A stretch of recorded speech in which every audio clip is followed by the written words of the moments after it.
Two screens, two different views. That's what we're all about.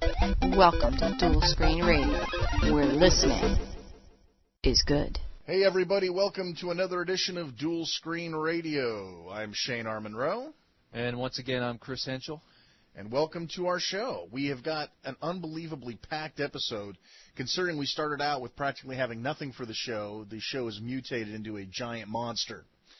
So we've got plenty to talk about. Up this episode, we're going to talk about Dual Screen Radio's top 10 games, since Chris and I definitely have some different tastes from time to time. He's going to give you his top 10 list. I'm going to give you my top 10 list. And we're going to kind of give you an idea of what we're playing, which, of course, will change month to month, I'm sure. We're going to do an import review. Even. What's that? Week to week, even. Yeah, day to day sometimes. Yeah. Playing a lot of Puzzloop and Puyo Pop lately. We're going to have two import reviews this time. One on Puzzloop. How do you pronounce that first part of that? Shunkin Puzzloop, it looks to me. Yes, I'm such an expert with Japanese language, you know. You speak better than I do. Right. And then what's that other game? Go ahead and give it also, your best shot. Tatakae, Ouendan. There you go. Yeah, that's good, dude. That sounds perfect. If only they could see your lips moving funny, it'd be perfect. But yes, I'll be there in the review for that. And Shane has minimal experience with the game, so I'll absolutely. Be so Chris is going to cover that, and then we're going to tag team Puzzloop because we're both sluts for it. Oh yeah. We're also going to do reviews of Super Monkey Ball and the Rub Rabbits. Long overdue on both of those. What a combination! Monkey balls, Rub Rabbits. rub your. Never mind. We could just go totally wrong on that one. We're going to go over some, some coming attractions coming out the rest of this month. We got several games and some hardware to talk about for the DS, and let you know what's out right about now. Of course, we'll have our regular Touch and Go segment, which grew to massive proportions. We've got some very interesting rumor mill for you. I mean, that's pretty much all we can take it as right now, but there's still some interesting stuff. And we're going to tell you what's going to be going on the website the next couple of weeks while you're waiting for the next show. So the website's growing in leaps and bounds. Yeah, you guys have no idea what we got in store for you on the back end. Chris and I have been busting our asses to produce some very unique content. I think you're going to be very pleased with it. Hopefully it's appreciated. Yes, yeah, hopefully, after all these hours. But, okay, let's start off with our editorial piece on what are we playing, the Dual Screen Radio Top 10. Chris is going to get you started. Okay, well, my top 10, we'll list them now. My little carrier pouch here, my man sack. Your man sack, your man clutch. Yes, my man clutch. Which everybody loves some pics of, so we'll hopefully be getting them up on the website so everybody can see what kind of case we're using and our game collection overall. My case is actually able to hold up to about 10 games. I managed to squish 2 cartridges per the little slots for the holders for the games. So I just basically went and tore that open and said, okay, what do I have in here right now? I'm always trying to make room for as many games as possible, the ones that I'm currently playing. So anyway, no particular order. We have Monkey Balls, Super Monkey Ball, Touch and Go. Monkey Balls. You just love to say that, don't you? You can't get enough of that. That's something we're going to be reviewing this show. So we'll save that for a little later. Animal Crossing, which has been consistently in my little bag here for since the beginning of December or so when that came out. You're always going back and forth to that. Mario Kart, can never have that without you. So always good to throw down a couple games here and there, especially if you have somebody online you want to play against. We got Rub Rabbits, which I'm still working on. I'm getting a little further in that game. I'm actually, I'd say, over halfway through the game. We got True Swing Golf, which we've reviewed before. Great game. I just can't get enough of that one. Metroid Pinball, another staple of my case. It's been in there since it came out. And when did that come out? In October? That's been in there since October. Yeah. That's just great. I mean, that's another game. If you have somebody else nearby, one cart, single play, pop it in, play. It's great. You don't have to worry about having multiple carts for that one. Puyo Pop, ditto on that. Always great to pull out, play a little multiplayer. Single player is a little blah, but multiplayer is fantastic. 8 people involved. FIFA 2006. I'm always, we haven't been playing it too much lately, but it's always good just to keep in there just in case. Me and the father like to go down that a little bit. He's actually a very good player at this game. I tend to lose a lot. The next one is my import Puzzle Bobble, which I reviewed in the last show, or was it the last show? Second show. It's just my import game. I got it in there. It's great, fantastic game. And then of course my most recent purchase Princess Peach, which I'm still around like the first world here, still going through. There's just been so much keeping me away from it, namely Shunkin Puzzle Loop, which Shane and I will be talking about in a little bit. Just the addiction overload there is kind of keeping me from playing Princess Peach as much as I would like to do. Yeah, evil bastard game. So, what's your top 10 so far there? Well, it's really hard. I tried to come up with a list of not only what I was playing, but what I thought the best cream of the crop was. Because we seem to keep getting asked, what's your favorite game? What's the best game on the DS? A lot of people are picking up a DS for the first time, which just totally blows my mind away. The thing's been out well over a year, and people are just now getting one. And it's like, man, what was it like to be a brand new, fresh DS owner looking for the hot games? So not only the things that I've been playing, but the things that I want to play if I didn't have so much other crap to play, I guess is the best way to put it. And unfortunately, I couldn't make a top 10 list. I had to come up with 15. So I have my top 10 and then what I call my Chaser 5, because there's always got to be a set of, an extra 5 games that if you're bored of the other ones or whatever, you pick up those and go with it. Right. So my top 10, it's amazing how similar our top 10 lists are. Super Monkey Balls, of course, is on the top of the list. These are, again, in no particular order. Mario Kart, no-brainer. Puzzle Loop, again, you'll understand why after we're done talking about it. Trauma Center is still the game that I long to go back to all the time. But I know how bad it is for me with Trauma Center. If I start playing, the whole day is gone. I mean, there's just no way out of it. So I have to really limit my time on that because it gets addictive. True Swing Golf, as Chris mentioned, is just absolute brilliant throwdown time, alone or with somebody else, which is great. Great single-player game. Great single-player game. You don't get too many of those anymore. Medios, of course, is always the good standby. I still play it alone. I still play it with friends. It's the game with the hang time. I'll probably always have it in my top 10. Metroid Prime Pinball. That's a game that if you're looking to say, I can only buy one game this paycheck, and you don't have Metroid Prime Pinball, shame on you. Go get it. You'll get the Rumble Pack as a bonus, and you'll be able to use that Rumble Pack in other games as well. We're going to talk about that another time, too. Recently reintroduced to me. I played it a ton when I first got it, but my kids started getting back into it. Now I can't seem to keep my paws off it, is Lost in Blue, which is sort of a sequel to Survival Kids, for those of you who are not familiar with it. And I'll tell you what, man, the game just oozes with playability. I love it. And, of course, Animal Crossing, which, by the way, it is now... Well, we're going to talk about that later, right? That's in touch and go, I think.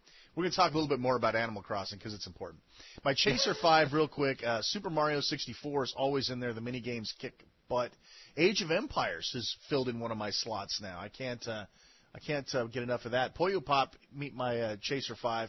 Beautiful Joe, which Chris, of course, didn't seem to like, and he doesn't get it. I could not get into it. He couldn't get into it. And I'll tell you. It's one of those games that I looked at it, I played it a little bit, and it just didn't connect with me. It just happens once in a while. Yeah, and I'll tell you, it's a brilliant game. It's one of those games where you look at it going, this is freaking brilliant. I mean, the whole use of the split screen and the touch screen, and maybe you didn't play it long enough, Chris. That's possible. Yeah, you know what I think it is? I think unreal. it's the fact that I got to use my fingers on the touch screen at the bottom, a little too often. And oh, really? Yeah. Yeah, I don't know what it is. It's hard for me to do that. I guess because I'm so anal about getting all my fingerprints on the dang screen.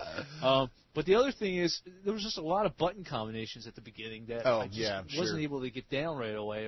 I guess it was just a bad time for me. I'll probably give it another try later on. But yeah, brilliant game, absolutely brilliant. The GameCube version got mass accolades, and if you haven't tried the DS version of it, you got to check it out. There's a unique method where you actually control the play field by splitting the screen. It's almost impossible to explain. There's movies kicking around like on IGN and stuff. Go check them out because you're not going to understand how really brutally cool being able to split the screen is to solve puzzles unless you actually see it in operation.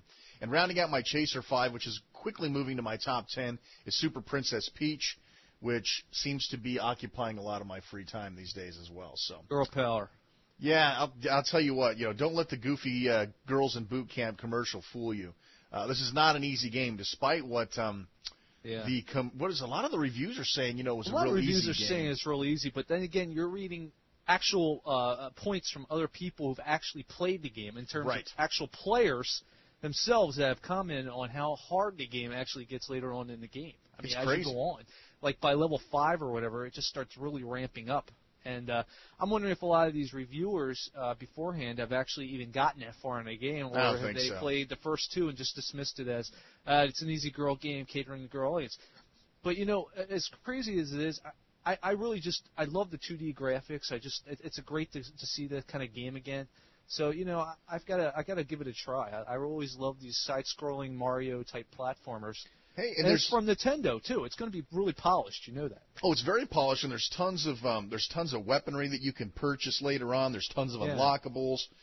There's some gruesome little puzzles to solve too, and so it's not like it's watered down Mario for girls. It's not. Don't be fooled. Don't be fooled. You could easily replace Mario with Princess Peach in this game, and absolutely still have everybody would be loving it. Absolutely, so you're right. I think everybody's just being thrown. We'll probably review that in a future show. Yeah, we got to review that one because I'm having a really good time with that. Yeah. So that's kind of our look at our top 10 or top 15 in my case. And again, we figure every 2 or 3 shows maybe we'll come back and revisit this because a lot of people want to know what we're playing and what's managed to have the hang time. And there's going to be some stuff on the website, too, which we'll talk about a little bit later, which might also help you decide which games are worth your cash. So, anything else you want to add to that editorial, Chris, before we move along? No, not really. I think I pretty much listed my games and what I had to say. I mean, obviously, we're going to be doing a little more discussion on Super Monkey Ball. So I'll save that for that. All right. Well, speaking of Super Monkey Ball, that is first up on our review list today. We're also going to look at Sega's The Rub Rabbits, the sequel to Feel the Magic.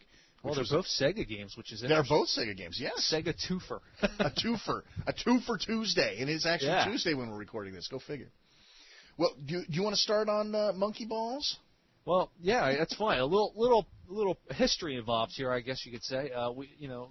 Super Monkey Ball was originally out for the GameCube. One of the first titles for the GameCube about what was that? Maybe 4 years ago now. Jeez. Yeah, it spawned a sequel as well. Yeah, and basically you've got a monkey and a ball. You can choose from a couple different characters. I think each one had their own strengths and speeds and heft, so to speak. Basically, it's a bunch of levels. I think there's at least 100 levels, if I'm not mistaken. I haven't played in a long time now, but I know this game I think has at least 100 levels. And what you do is you have a monkey and a ball, and you got to roll them through the analog stick on the GameCube through these little ramps and so forth.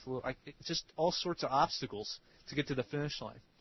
And in the process of doing so, you can pick up these bananas. Which what was it? Dole banana. There was the Dole logo it's Dole. on the Dole bananas. Is the Yeah, they're missing now from the DS version here, but in the old GameCube one, you had the Dole logo right in the middle of the bananas. I guess in-game advertising right there. Yep, there you go. Which is a big deal right now. There's a big discussion in the forums about that. But that's one of the first big things. It's something like that didn't really bother you, but you basically get the race as fast as you can to get your monkey ball through the level and get to the end of the course and through a finish line. And as you pick up the bananas, you get 100 of them. You get an extra guy, so forth, going to the next level. That's your typical run-of-the-mill puzzle game to a point, but it's also a lot of action involved. And I think that the key to the game is to control the monkey ball. But in reality, I always looked at it in that you weren't really controlling the monkey ball. You're actually controlling the level itself. The terrain, yeah. I was just going to say, think of Marble Madness, except for instead of the marble, you're controlling the land around it. Sounds crazy. Well, but really, it really is Marble Madness with just that change in control. And of course, perspective. Yeah. So that's kind of the key to that. But what's really funny is when you talk to people who are big Super Monkey Ball fans, you'll never really hear them talk about the game Super Monkey Ball. They're talking about the party games, the mini games.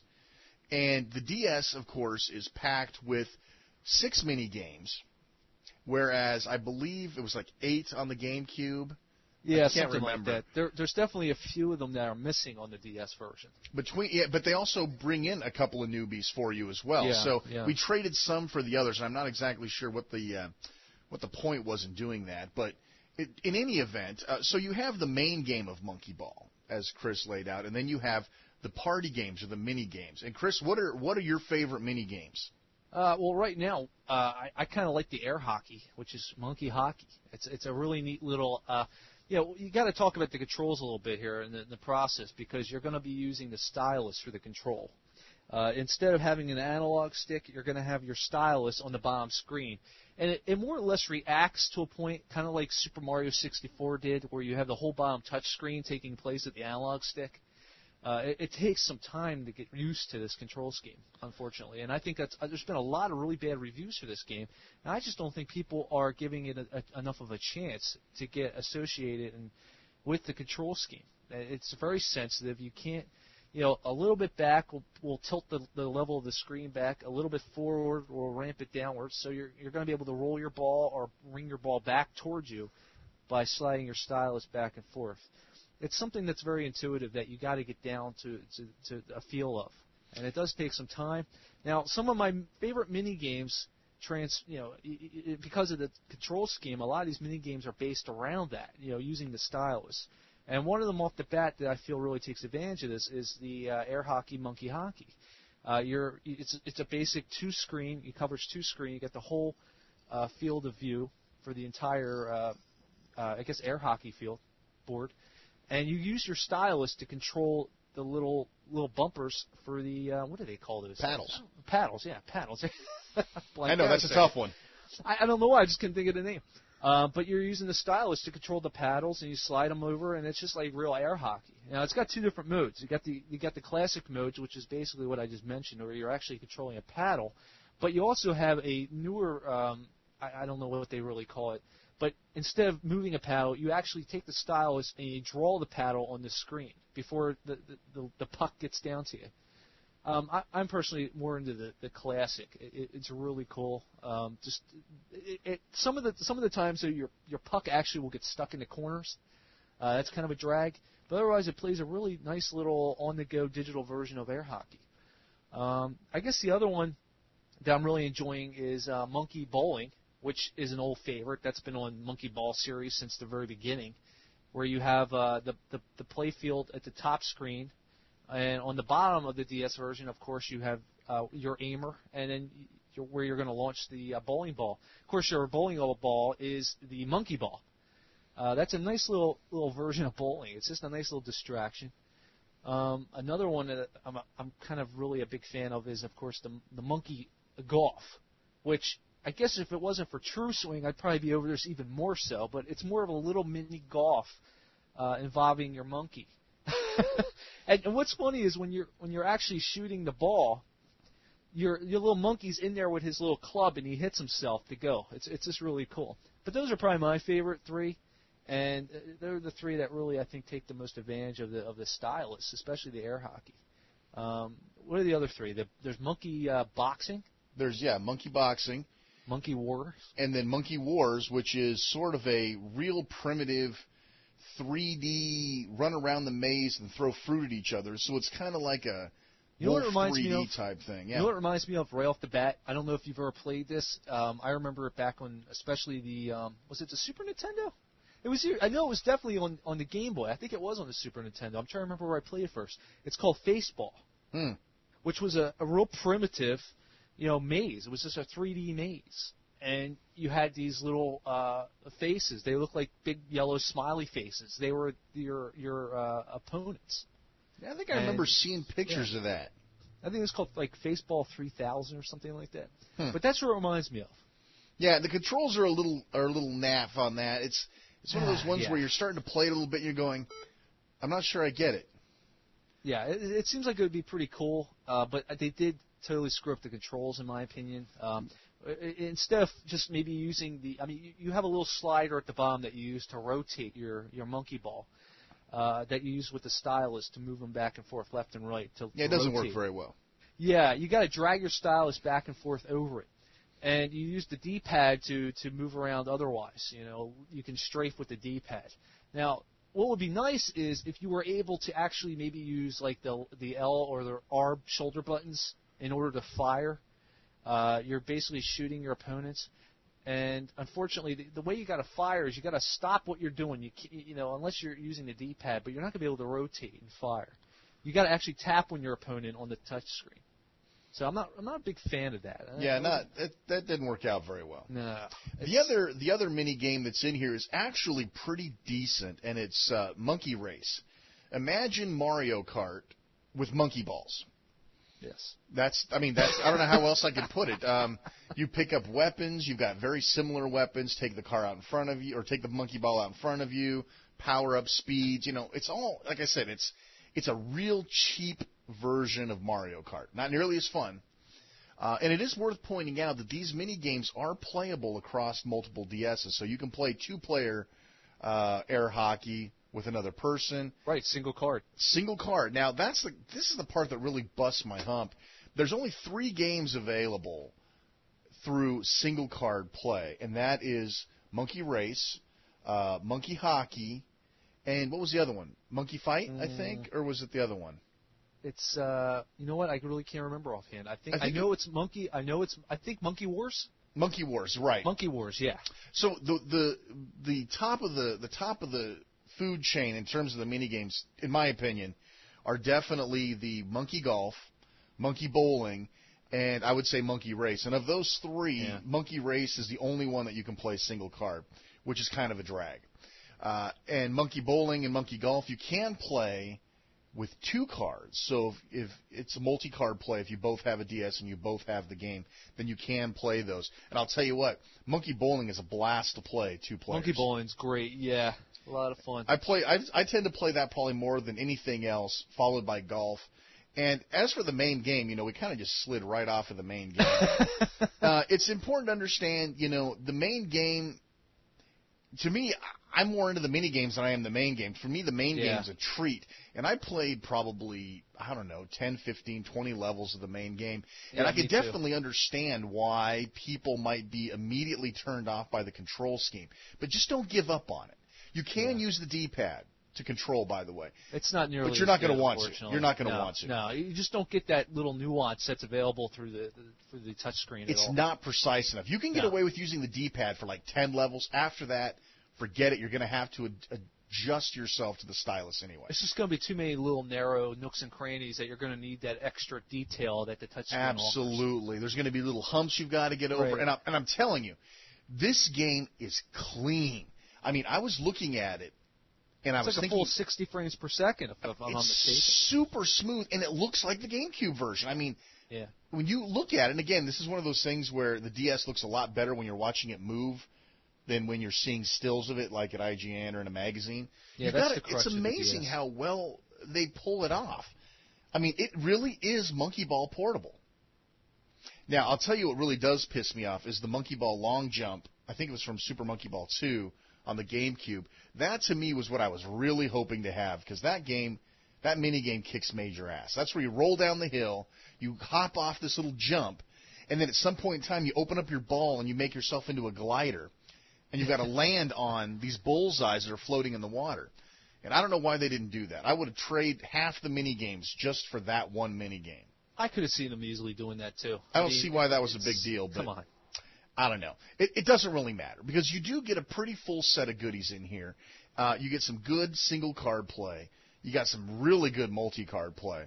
And if you need a good solo experience, you've got the original game, the actual 100 levels of there's Monkey a lot Ball of play. Madness. There's a lot of play value there. You got a full 100 levels, and you're not just going to blow right through them either. There's some definitely hard levels involved in there.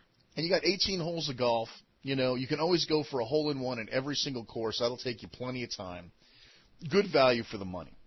Yeah, it's a fantastic little game, and that's the problem. I'm looking at all these reviews in the various publications. Even I think Nintendo Power gave it a pretty black kind of review. It seems to be averaging around 6.5 for a review. Yeah, I definitely would put it higher than that. I'd put it like in the 8.5 bracket. What about you? Maybe like an 8, yeah. I would definitely give it an 8. Just, if anything, the mini games alone are just a blast to play. Absolutely. The control scheme is the controls and the music seem to be the two big things that these magazines are really putting down. And the controls are easy to learn, in my opinion. It just takes a little time. It's like riding a bike for anything. Using this touch screen is like a whole new thing to me. It's so much different than using an analog stick, because it doesn't feel like more of a physical nature to it. Yeah. You actually have to have that precision in your hand to pull off some of this stuff, and I think that's the problem with this game. It's a very precise type of movement. And the other thing, like we said before, is you're actually not moving the monkey ball. You got to realize you're moving the whole level, and I think once you get that in your mind, it's going to really smooth over the process for you. Definitely. So, but Yeah, I mean, I guess that's all there is to say about it. I definitely give it at least an 8 if I was looking at it from a number point of view. Yeah, I give it a stylus up. I would recommend. I give it a stylus up. That's what we do here. We don't do numbers. Give you your stylus. I'd say full stylus up on this game. You can pick it up for $29.95 at Target, so you don't have to pay that extra $5 premium if you don't shop at GameStop. Actually, I think this week it's on sale at Target for $26. Oh, well, there you go, $26.99. Yeah. There's a no-brainer for that price. If it was $34 everywhere, I'd say, you might hold out for used. Yeah, $29, $26, no-brainer. Yeah, great game. Highly recommend it. Absolutely. So what's next on our list? Chris, you want to start this guy off? Sure. Another Sega entry here, the Rub Rabbits. Yes. Rabbit. It's a sequel to Feel the Magic, which was one of the original release titles for the Nintendo DS when the system premiered in late '04. Actually, I found out that this Rub Rabbits is actually this is a minor spoiler, I guess, if you're really following this type of thing. I would hope you weren't taking it too seriously, but it's actually a prequel to Feel the Magic. Yeah, the story's a prequel. The game is a sequel. If that makes any sense at all. All right. This game it's more of the same. If you like Feel the Magic, you're going to love this. It's not only personally for me, Feel the Magic wasn't really. I mean, it's more. It felt good. The technology they were trying to show you was really amazing and so forth. But there really wasn't much of a game there. It just does not last long. There was really not much value, in my opinion, involved in it. You kind of blew through it once. You're not really going to want to go back to it again. Unlike, say, something similar to WarioWare, where I constantly want to play that. It's just so goofy. Yeah. But now the Rub Rabbits comes along, and you can tell they put a little more time and effort into this game. There's a lot more levels. I think there's at least maybe 32, 33. There's over 30 levels in this as compared to. Yeah, I want to say I finished it, so I wanted to say it was 35 levels. Yeah. And then some rehash levels after that. You open up what they call another story. And you basically do the same thing you just did, only with somebody else. Yeah, and basically, you're going through these mini games. You meet this girl. You're trying to woo her affections. Trying to win her over. And what you do, it shows you the process of them going out and getting into these crazy and zany situations. They get marooned on an island. They get chased by robotic crabs. It's really weird stuff. And all through these games, you're getting all these goofy little mini games that are basically showing you their events. One of my favorites, and this every mini game takes advantage of some type of element of the DS's input. Yeah. And one of my favorites is, I think, level 4, which is where you've got this little blowgun on the bottom screen. Yeah, and you're looking up in the city, and you got the buildings around you, but you're looking up into the sky, and there's buildings, in the city. And these little your enemies, which are these other guys that I guess are trying to win this girl over as well. Yeah, Bachelorette style. Yeah, exactly. That's what it reminded me of, like the first Survival 6 or 7 of the fittest. Levels. Yeah. They're coming down. They're floating down on these like little parachute things, and they're coming down at you. Now at the bottom screen, you got your little blowgun, which you're moving around with the stylus. Now that's only half of it. How you fire these darts is by blowing into the microphone. So you have a little target indicator for your blowgun. You use the stylus. You put it on top of the guy. You got to direct it on top of him, and then you go into the microphone, and a little dart will come out and knock the guy down. And it's probably my favorite mini game of all these little mini games that this game is a part of a compilation of mini games. So, and it's important to understand too. And when we say mini games, the first thing you think of is WarioWare. These are not really WarioWare. These are not 5-second burst games. These are more like maybe 5 to 10 minutes, depending on how many times you have to do the level over again. And it's kind of cool because you can play it and you'll get a certain amount of points based on how many lives you have left. For example, you may have 3 lives at the beginning of one mini game. And you can play that mini game and win with 1 life left, but you'll only get 33 points out of it, or whatever. Because each mini game is actually you're playing it 5 times, but each time you play it, it ramps it up a little bit in difficulty. Right. And of course, the 5th one is the hardest of that little mini game. And all through the course of them, you got the 3 little lives. So And like you said, at the end, if you lose a life, you're going to get a lesser score. Now, the point of the score is if you have a little section outside of the game where you can actually unlock outfits for your girlfriends or girlfriend. You get the shoes, you get different hats, you get different hairstyles, belts, bikinis, so forth. So all you fans of that kind of stuff are going to love that.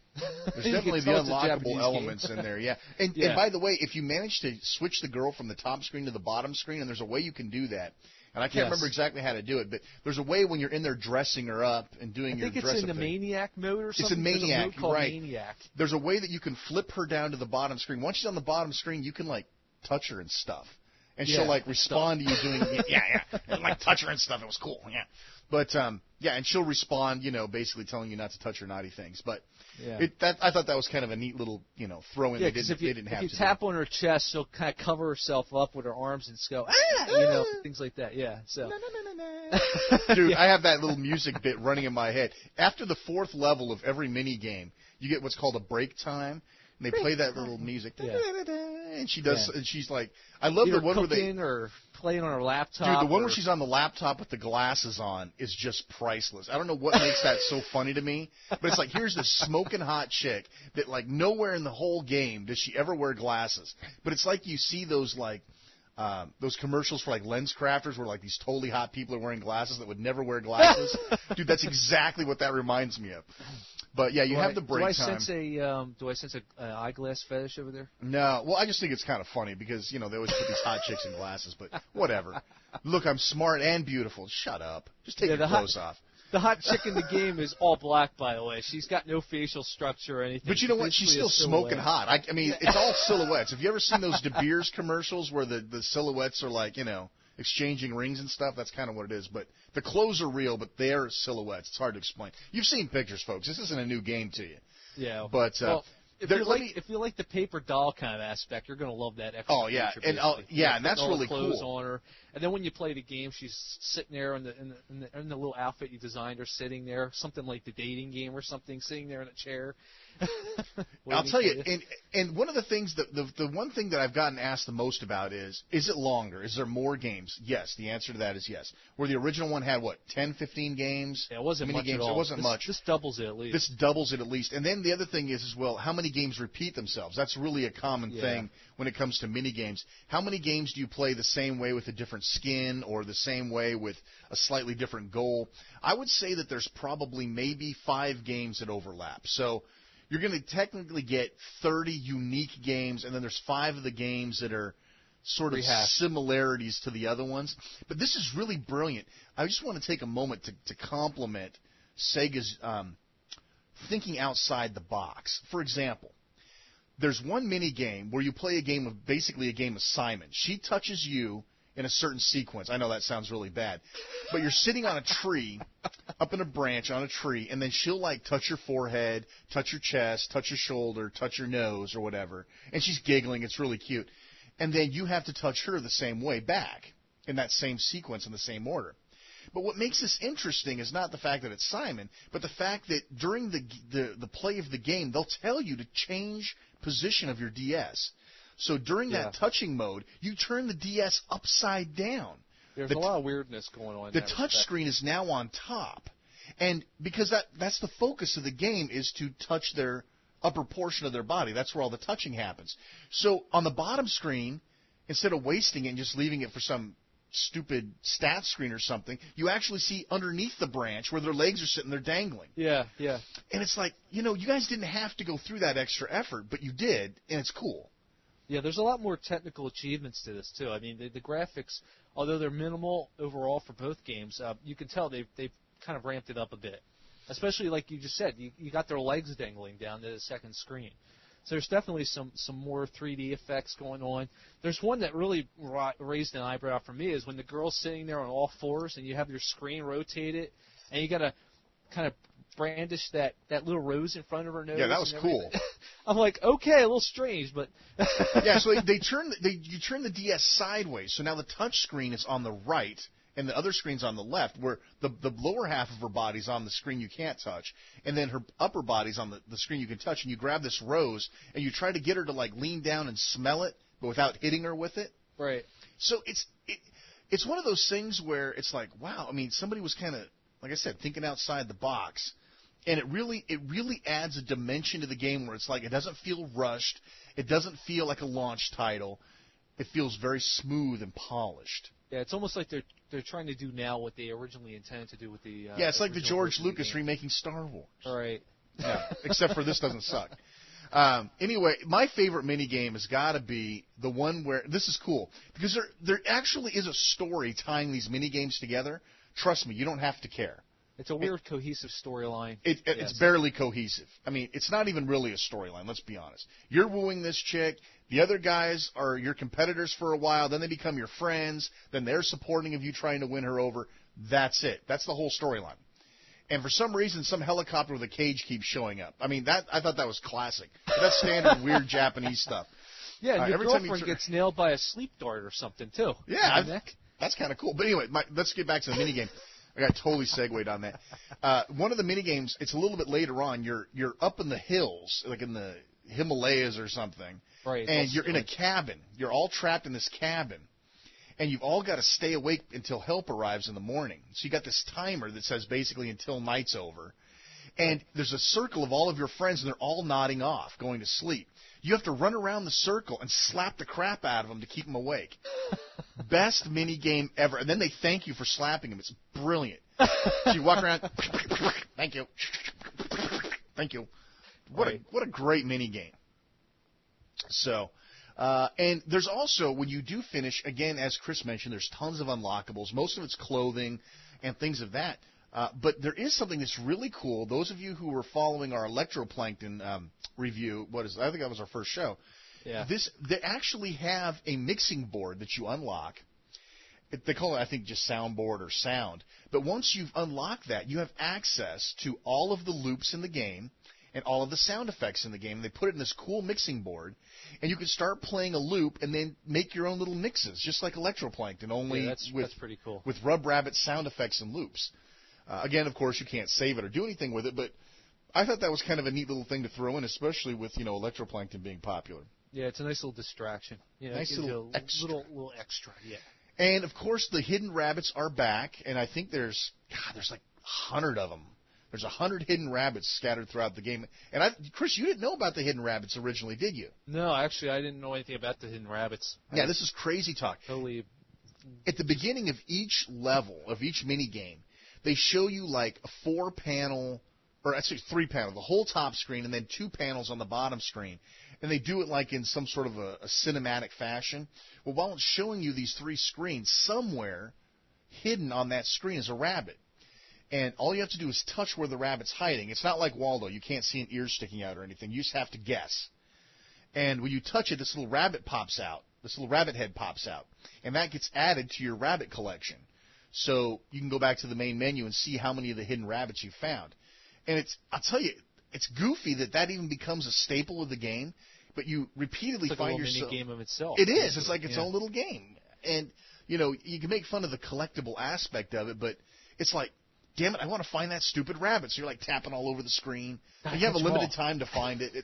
It's wacky. But anyway, the hidden rabbits are back for this one as well. I think there's 100 of them in this one. So you've got some. There's quite a few of them. Yeah, so to speak, a lot of poking to do, yes. Yeah, figuratively speaking.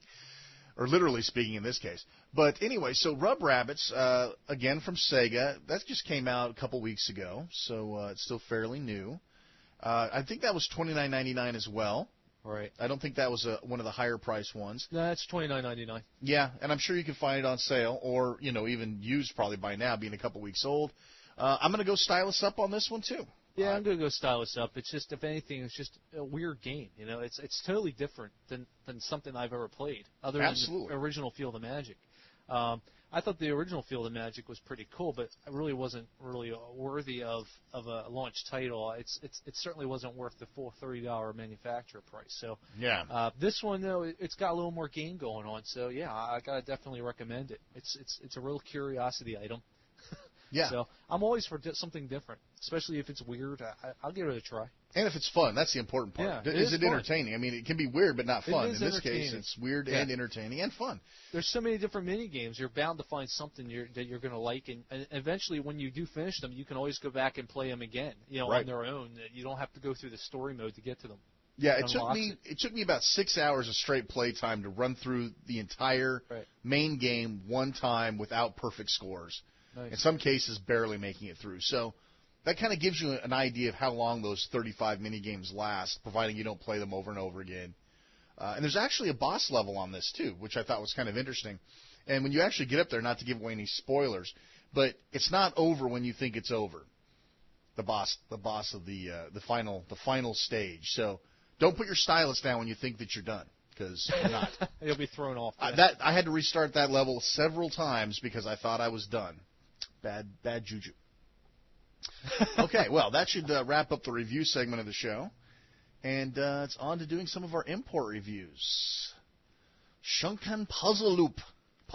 Yes. That's been our weakness of late. That's my bane of my existence these days, man. This is a game I've mentioned in the last couple of shows, and I saw a little preview of it originally that it was coming out, and I said, my God, it looks like it's Zuma for the DS. It's got to be good. And then, I realized it's actually from the original creators of Puzzloop, which is a company, actually, I think originally I said it was Taito. I was wrong. It's actually from a company called Mitchell. Mitchell actually created Polarium for the DS as well, and they've made a few other puzzle games, but they're all known for their little puzzle distractions. And, the last couple of shows I've kind of mentioned it, and here it is. The import is available, and it will be coming out to America in June. I highly recommend you pick it up. It's going to be called Magnetica. For some God only. Yeah, I don't know what they were thinking with that. Reason. I like Puzzloop myself, but basically it's a combination of Nintendo and Mitchell, so it's going to be a nice, clean, polished game. Definitely pick it up, especially if you can get over Tetris DXs, which is going to be coming up soon. Oh my God! But we're going to do a little discussion on the game, Shunkin Puzzloop, as it's called. If you want to check it out at your import sites. I'm going to call it Puzzloop because... that's fine. That's I keep thinking Shrunken Heads for some reason. I don't know why. But when you do a search for it, you may have to throw that Shunkin in for some reason. Yeah, because Puzzloop was actually an arcade game. That's something I did not know. You can actually play that in MAME if you're a MAME freak. Yeah, it came out about, I'd say, 8 years ago or so. Yeah, it's brilliant. It's a brilliant game. Just to give you an idea, the basic concept of the game is, imagine a spiral. Imagine a track that runs in a spiral to the center. And in the center of this spiral is like a gun turret that you can shoot marbles out of. Outside in this track that's slowly rolling its way to the inside to this black hole where the marbles will fall out are multicolored marbles slowly traveling around this loop. The marbles come in various colors. Your job is to, using your little turret, to fling marbles into the pack and create rows of 3 or more. Colors, right. Did I say what I say? Did I say well, rows? There's every marble's a different color. And in the center turret, you have a specific color that you're able to fire. And then plus that, you have that, and in the background, you see the next one in the line that you can fire. So you can kind of get a little bit of a strategy going from there. Yeah. So you fling these marbles out. As soon as it touches the other marbles, it'll either join the group and roll in between the 2 that you hit, or if it happens to match the color of the other 2, then it'll pop them, and the marbles will roll back together, and you continue. The goal, of course, is to keep these marbles from getting all the way to the inside where you'll lose the marble. Simple. Yeah. It's very, very simplex. I mean, that's really as complicated as it gets. In the multiplayer modes, it gets a little more fanatical, but the basic of the game is that's it.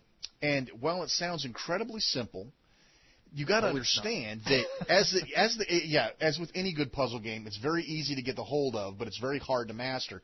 And as these marbles roll around into this spiral, you can't get to the outer levels anymore, the outer layer of marbles. It's sort of a line of sight thing. So if there's marbles on the second track on the inside of the spiral, you can't get marbles flung out to the outer rings, which means the closer that they get, the more frantic and the more, paranoid you have to be that you're not going to be able to stop these marbles in time. And to throw everything, I mean, if that was it, I mean, it'd still be a fun game. But they throw in some extra stuff. First of all, namely, are different types of boards. Instead of a spiral, it'll be a zigzag, or it'll be a branching path. So you'll be playing for a little while, and then it'll shift and start putting the marbles in a different direction. So there's all of these different tracks to play on, as well as a couple of different modes. Now, the challenge mode is your standard kind of an arcade play as long as you can scenario. Do you want to talk about the quest mode? I think you've played that actually more than I have. Well, the quest mode, I don't know. I think it might be a little higher than I am, but I've gotten to I'm at maybe 19 or 20 right now. It's a structure of about 60 different individual levels. Unlike the marathon mode, which keeps ramping up, each one of these is a totally different layout of a track. There's totally different ways of things of happening in every single level. Everything's totally changed throughout what you know about each level by the next one, because it's going to change. One of the things I wanted to mention was every time you make a set of 3 of these balls disappear, as Shane said, they're going to go backwards and away from your initial getting into that track into the center, which does help you. I mean, the closer these get, the closer it is you're going to lose. So every time you make 3 disappear, it's going to back up. Now, what's cool is it adds a little bit of a play element. Every time it goes back, if it hits another color of a similar type, it's going to make those disappear, and so on and so on. So if you have maybe 9 different colored balls all matching, and you do it just right, you're going to be able to get a nice little chain reaction all the way down, which builds up some really massive points and clearing the whole loop as it is. At the end of each loop, eventually, once you wind them all down, I think on the top screen there's actually a little area that shows you how many balls are left to a point. Yeah, I think it's almost like a bubblegum machine. Yeah. It's almost like looking through a window of a bubblegum machine and seeing the layer of bubblegum kind of coming down, give you an idea how much is left in the machine. And that's on the top screen. That kind of tells you how much further you've got to go before you'll get to the end of these balls. The last ball is going to be like this little shining orb, which makes you say, oh, good, you got to aim for it. Because a lot of times in these later levels, you're going to have multiple tracks. You start out with one single trap looping around. That's nothing to be worried about. But later on, when you get to the higher teens especially, you're going to have points of up to 4 tracks in each corner, 1 in each corner, and marbles are going to be coming out of each one. Oh, and sometimes you'll have multiple turrets, too. I was just going to say, you have one turret in the top left or one down the bottom right, and you can kind of use them to get a quicker aim and fire on those particular tracks before they get to the center. So, it's really nutty because now you're going to have 4 different tracks coming into the center of your level to spell game over. But you're also going to have to jump back and forth between those 2 turrets efficiently to clear them all out. It's brilliant. I mean, it's simply brilliant. That's all I can. I mean, I don't know a better word for it. It's a great game, and it's a shame because I'm sure a lot of people will appreciate it, especially now that Zuma's kind of really taken off online. PopCap, I really don't want to advertise to them because they blatantly ripped the game off in my opinion. Oh, pretty much everything that PopCap does is a rip-off of some other game. I'll tell you what, Mitchell obviously has seen this that Zuma is out there and it's really raking in the fans, and they've said, you know what, we got to bring our puzzle loop back out. To show them, one-up them, and they really have. This game is so much better. I mean, there's so many more little things to keep you interested. Not only the double turrets, but you also have little power-ups, so to speak, in the middle of the balls. You get these little various types of they look like little stopwatch icons. Some of them will actually stop everything. Some of them will kind of rewind things a bit, or some of them will just slow the balls down. Yeah, it depends on the color. I figured that out. Red, yellow, and blue. If you hit the timer with another color ball, in other words, if you hit a yellow timer with a blue ball, it freezes time for just a few moments. But if you hit it with a yellow timer with a yellow ball, it rolls the balls back. Right. So you definitely, there's multiple layers of strategy. And if those 2 modes weren't enough, there's a third mode that is, they call it checkmate or something like that. It's a really weird name. Yeah. It kind of reminds me. It's basically almost like what you see in Polarium, where you have a set amount of blocks, and you have to do things exactly right. Yeah, It's a puzzle mode. It's the puzzle mode. Yeah, I called it puzzle mode when we. There's really no other way to do it other than what the computer wants you to do it. You have to specifically tell it what ball to put where, and then it'll start a chain reaction. If you fire a ball in the wrong spot, you're going to run out of turns, and that's the end of the game. You got to restart. Yeah, it sets up a line of balls. Right, yeah. So they'll put up a certain configuration. It's a set configuration of balls. They will give you X number of balls. They'll always be the same color scheme. So maybe the first ball will be red, the second one will be blue, the third one will be yellow. So you have a fixed configuration for each of these levels. And I think there's 100 puzzles. And you basically have to do it in a specific order, and it's a puzzle thing. It's kind of like a chips challenge or something like that, where you have to do things in a certain order in a certain way. Exactly. And I'll tell you what, the first couple levels will be so deceptively easy, you'll go, too easy. Level 6 or 7, you're going, oh, crap. I mean, it's like, oh, man. And again, there's multiple ways. You can think you're doing it right for like the first 4 balls, and then realize you totally poked the pooch, and you had to totally do something different with the first couple of balls in order to make everything work. And then it's all back to the beginning, back to scratch. You got to start all over, and then remember the same process that got you there to begin with. Yeah, so the puzzle mode's really fun. The multiplayer is even more fun. But before we jump into that, while we're still talking about the single-player mode and everyone starts tuning out who doesn't play multiplayer stuff, let's talk about the controls. Chris, give them the difference between like the old Zuma style and what they're doing now.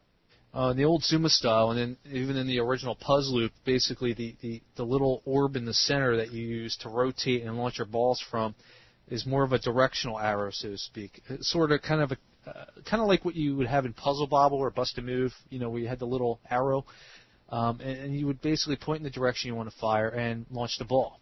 And the DS version of Puzzle Loop here, you're gonna have to actually drag the ball from the center to the direction of where you want to launch the ball. It actually starts out very simple because you're just kind of directing the ball to where you want it to hit by drawing a single line across. At first I was like blowing through the levels thinking, well, this is really easy. This control scheme, your accuracy is just so dead on. Man, I wonder if this is how it's going to be. But unfortunately, as you get up into the teens, and when you get the 4 tracks going on, it just starts becoming mayhem. I mean, you don't know where to go from first, where to launch from, what direction to launch from. You're always going to second guess yourself because you're going to have a flurry of balls coming down at you at once. I guess the real key point to make here is they rebalanced the game to handle your pinpoint accuracy. Yeah, so it really helps. It's not like they changed control styles and now you're just walking through the game. They've definitely said, okay, well, now we've made it accurate, now we've got to make it harder. So that works out good. Yeah, it's really very intuitive, the whole launching aspect of it. Yeah, there's no problem whatsoever. It's very comfortable. Yeah, it's really good. And I'll tell you, here's another little secret for those of you who are playing the import. On certain levels where you're, for some reason, I don't know why this is, and it shouldn't make a difference, but on some of the levels, your turret ends up like on the left-hand side of the screen or the right-hand side of the screen, and you maybe have a zigzag from, say, right to left. You have a zigzag track. I'm sure you know which one I'm talking about, Chris. Oh, but, it's really funny. Sometimes I find it easier to thrust up than it is for me to thrust sideways. I know this sounds crazy, but bear with me. So if you've got that configuration, your turret's on the left and your zigzag track is on the right, basically the whole level you're going to be flinging from left to right, left to right, left to right, left to right. For some reason, I'm not nearly as accurate flinging that way as I am flinging up. So what I'll do is I'll turn the DS sideways like a book, and then I'll fling up from the turret instead of flinging from left to right. I understand what you're saying, because it's kind of like what I was saying before when we had our True Swing Golf review. Yeah, how exactly. I like to drive the ball by actually positioning the DS sideways. For some reason, I can get a lot more force or fling, as you want to call it, from hitting the ball that way. Yeah, so don't be afraid to be whipping that sucker around if it's more advantageous to you. For me, I played that level like 4 times and lost. As soon as I turned it sideways and I was flinging up instead of left or right, I walked right through it.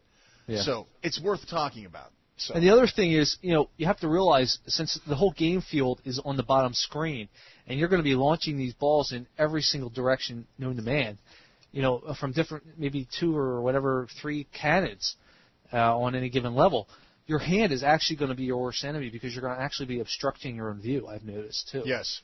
So it's a bit of a problem there, but good point. It all works it out in the end. So good stuff. Let's talk about the multiplayer. Now, I've had more experience than Chris has, so I'm going to take the lead on this one. The multiplayer mode is 2 players only, which is kind of a drag because we've gotten to the point now where we've got 3 people in the office that want to throw down at the same time. Most people don't have that luxury, and they have one friend to play with, or their kid to play with, or their wife to play with. So having the 2 people only is not that big of a deal to most people, but it's worth mentioning that for those of you who are playing in groups, this is not a group game, it is a friend game. And in the multiplayer mode, this is where these weapons come into play. Now, here's the cool part. You can set a time limit. This is sort of the setup screen. Every multiplayer game has a setup screen.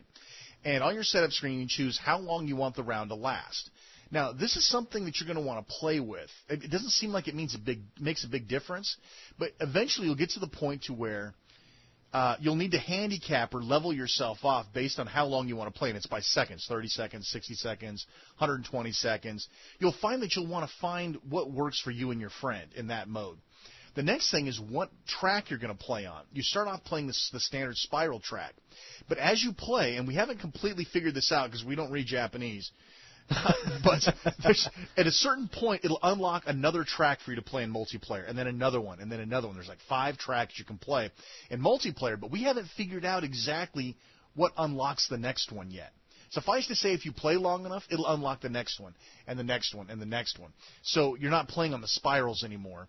You're playing on the zigzags. You're playing on the squares or whatever. So that's important. And then finally, you can choose a handicap. And we haven't actually played a lot with handicaps, so we're not exactly sure what the difference is. I think it speeds the ball movements up a certain amount for the player who's being handicapped. Not sure. Again, this is all Japanese, folks, so we're doing our best here.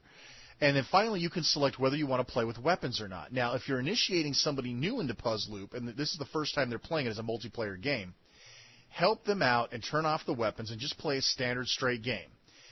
The weapons, there's 5 different weapons that you can get in this game, and they work very similar to the clock. You and your opponent are playing. You can see his screen on top. Your screen is on the bottom where you're used to playing it. So you can get an idea what he's looking at and what kind of situation he's in. While you're playing, as you break the marbles, as you clear them off of yours, it sends what I call null marbles over to the other player.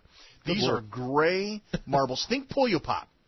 Puyo Pop's exactly the same. In Puyo Pop, when you send your enemy these null Puyo Pops, these little gray things that you can't pop on their own. Junk blobs is what I call them. Junk blobs, whatever you call them. They're gray, and you never get a gray block. You can't pop them that way. The only way you can get rid of the gray null blob things is to clear the ones off around them. So if you've got 3 grays surrounded by 2 reds and 2 blues, and you pop the 2 reds, it's going to take one of those gray blobs out with it, one of the gray marbles out. You'll get the idea when you play it. It's just something you don't see in the solo mode, so you see these gray ones going, what the hell? That's the only way to get rid of them. I will tell you right now, your best method, divide and conquer, because the grays come in like 3, 4, 5, 6 at a time.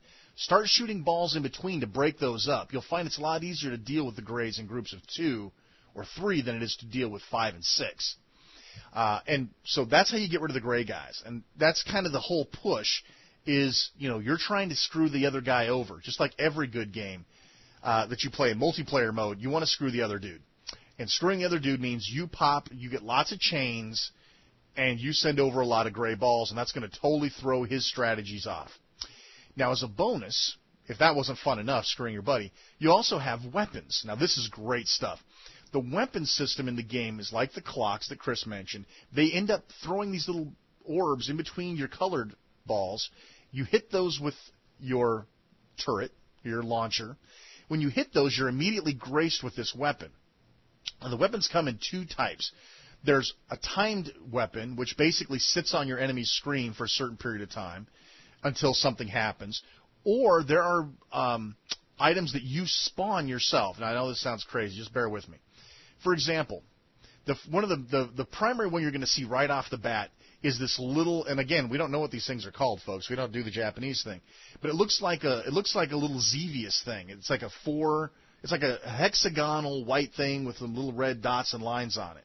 If you throw a ball and hit that guy travels off your screen and goes and tracks down the guy's turret. In other words, it's trying to hamper him from being able to get his next target. It's easy for your enemy to take it out, though. All he has to do is hit it once with a ball and it goes away. But as you get this more and more often, you'll send 2 of them out or 3 of them out at a time. So as you level up your weapons, you'll get more of the weapon. So the first time you send one over, it just sends over one of this little white Xevious dude. And then the second time, I think it still sends one, but the third time it sends 2. Etc., etc. So you're actually weapon building at the same time you're using the weapons. So that one, again, it just requires him to hit it with a ball to get rid of it. Not a big deal. The other one are these little barriers. The first time that you hit one of these little barrier graphics, one of the little barrier weapons, it puts a little barrier right next to his turret. And it can be in one of 4 positions. Every time you power up the weapon, it adds another barrier. So once you've powered your weapon all the way up, it then produces 4 barriers, one in each corner around his turret. It almost boxes him in. And every time you throw a ball and it hits that barrier, it bounces it off. And those things just take a certain period of time for them to dissolve. You can't hit them out of the way. You have to wait for them to disappear. Let me tell you, that will totally screw your buddy over once you've managed to get all 4 of those little bumper things to put in his way, the barriers. The next couple of items are similar in design. These are holes, black holes and white holes. This is where it gets a little creepy. It took us forever to figure out how this works. If you guys want to have a good time in life, import some Japanese game and try to figure out how to make it work. It's absolutely brilliant. So if you hit this black hole, your whole game board freezes for about 3 seconds. And you're thinking, hey, that's pretty cool. Now what the hell's going on? It turns out that when you hit that black hole, you have 3 seconds to tap your screen in various locations. Every place that you tap, a black hole appears on the enemy's screen. The first time you use it, you have like 1 black hole. The second time, third time you use it, 2 black holes, 3 black holes. You get the idea. As you tap the screen over that 3-second period, it puts those black holes on his screen. Black holes attract balls to them. So if he flings a ball that's close to that black hole, the black hole has a gravitational pull on the ball and it skews it towards the black hole. Think about the old Space War game. Maybe that's going back a little bit too far. When you had the sun in the middle of the screen and you were flying your little ships around and you got too close to the sun, it started pulling you in. That's what the black hole does. The white hole works exactly the same way. You get it. The screen freezes for 3 seconds. You start tapping where you want the white holes to appear on the enemy screen. But the white holes repel the ball. So instead of pulling it in, it repels it. Kind of a cheap weapon, right? Instead of pulling it pushes. Still, it works, and it's still kind of a fun weapon. Finally, the last weapon in the arsenal are clouds, and this is frickin' brilliant. As you may have guessed, when you hit the cloud, it freezes for 3 seconds. You start tapping where you want the clouds to appear. Now, this is cool. The way your enemy gets rid of the clouds, you got to blow them away using the microphone.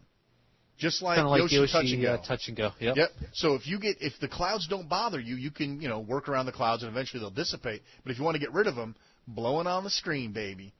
And I'll tell you what, at a restaurant, when the 2 of you are throwing down and you start blowing on the screen, the people around you look at you funny. But anyway, so those are your 5 weapons you'll play in multiplayer mode. That kind of gives you an idea of what's laid out in multiplayer mode, your different options. You can play DS to DS, or you can play download play. And I'm not sure what the differences are because we were all playing together with each of us having our own card. So that made it a lot easier. Now, let me ask you this: Did a lot of your options that you just discussed there, did pretty much all of them happen when you played the single cart mode? Yeah, it did. It did. Everything seemed to be there. There's probably nothing missing then, unless I don't maybe think so. You can factor in multiple players. But if your opponent's screen is on the top of yours, then obviously it's probably only a two-player thing. Yeah. So it could very well be single-player card. I did try the DS download mode, and I'll tell you, it takes a long time. That's a long transfer game. Yeah. So if you can help it, go DS to DS. Now, on a good note, there is a downloadable demo. Just like we love to talk about and all the other things, you can actually transfer a copy of Puzzloop, a real basic copy, of course, over to the other person, and they can play it. That's fantastic. So that's way cool. Yeah. And finally, the last little piece of Puzzloop to bring up is the Game Boy card connectivity mode. This seems to be getting a lot more popular, and I'm glad because I think it's cool. They're releasing Polarium for the Game Boy Advance. And apparently, if you have Polarium plugged into your slot, then it unlocks some things in the Polarium. I don't think it really unlocks anything inside of Puzzloop, but it will unlock a couple of new levels and some new graphics inside of Polarium Game Boy Advance. Yeah, it's really cool. That's addition. That's kind of cool. And brilliant part, Rumble Pack support. Yeah, I was just going to say we cannot forget to mention the Rumble Pack support. And get this, the Rumble Pack works in DS Download Play. Oh, that's excellent. Which is way cool. So, very exciting. I mean, to be honest, Puzzloop is one of the best games that have come out in a long time, and I can't wait to have an English version, not because I can't figure out how to play, but just because then I can, get other people to play. Most people won't go through the effort of learning another language, to play a game. Yeah, but luckily the menus are pretty, self-explanatory. I mean, it's basically just Japanese, but the menus, the way they're laid out, are very similar to most typical American translated games. When you hit start, you have what's usually in the start menu when you hit the pause button. Right. I mean the pause menu rather. You got either return the game or quit, and that's basically what we have here. Or when you lose the game, you have a countdown meter. Well, I mean I think it's obvious that that's a continuation countdown. Right. So it's either asking you, do you want to restart or do you want to quit? Things like that. It's pretty simple. The only problem you're going to have right off the bat is trying to figure out what the main menu's selections are. But even then, it's nothing. You click on it, you can pretty much deduce what it is. and as a bonus, because we are such sluts for Puzzloop, we took forth the effort with a couple of friends of the show, and we have given an English translation page, not only telling you what the menus are, but also what the options are, as well as a breakdown of how the weapons work. And this is all available off of Dual Screen Radio's site, dualscreenradio.com/Puzzloop, and you will get this full English translation page that we spent a good couple of days putting together. Yeah, that's a real good job there. And trust me, you won't need the English version to play this. Once you go through this, you'll go, oh, I get it. Cool. And it also talks about a lot of what we've already talked about how the gray balls can't be destroyed, and how each weapon works, how to defeat the weapon, etc. So... yeah, I'm telling you, man, this is going to easily be the big sleeper hit of the year from me anyway. I mean, everybody's going to be concentrating on Tetris and new Super Mario Brothers and Metroid Prime Hunters, but I'm telling you, this game is right in there with them. And I think a lot of people are just going to kind of miss the boat on it, and I think that's why it's a good reason to get it out there and tell everybody about it. Not if we can help it. We are going to be cheerleading the crap out of this game. You're going to hear about it a little bit probably every show, because we do not want this game to go unnoticed. It's way too brilliant. I mean, like I said, like Chris said, everyone's going to be playing Tetris. But you know what? This cannot be kicked to the curb, because this game is excellent. It's great. And it's well polished, too, by the way. That's something we didn't really talk about. The sound, the audio, the visuals. All very well done. Slick, smooth. It's so good you don't even have to talk about it. And I say that with the utmost respect. If you talk about a video game nowadays, usually you only talk about stuff like video and audio if there's something wrong with it. The camera view was bad, the textures broke up, I saw seams in the walls. You take everything else as a given, right? I got stuck in the wall trying to go through a door. Those things are just a given anymore, And the only time people ever talk about, the graphic and audio quality is either if it's a next-gen game or if there's something wrong with it. And in this case, there's so much not wrong with it. It's a simplex game, but the sound of the balls hitting each other, it's got that nice glassy report to it. Of marbles hitting each other. The marbles, there's just nothing to bitch about at all. I mean, the only thing that I can see that remotely makes me want to bitch about this game is the fact that I can only play 2 players. And even that, dude, you can live with that.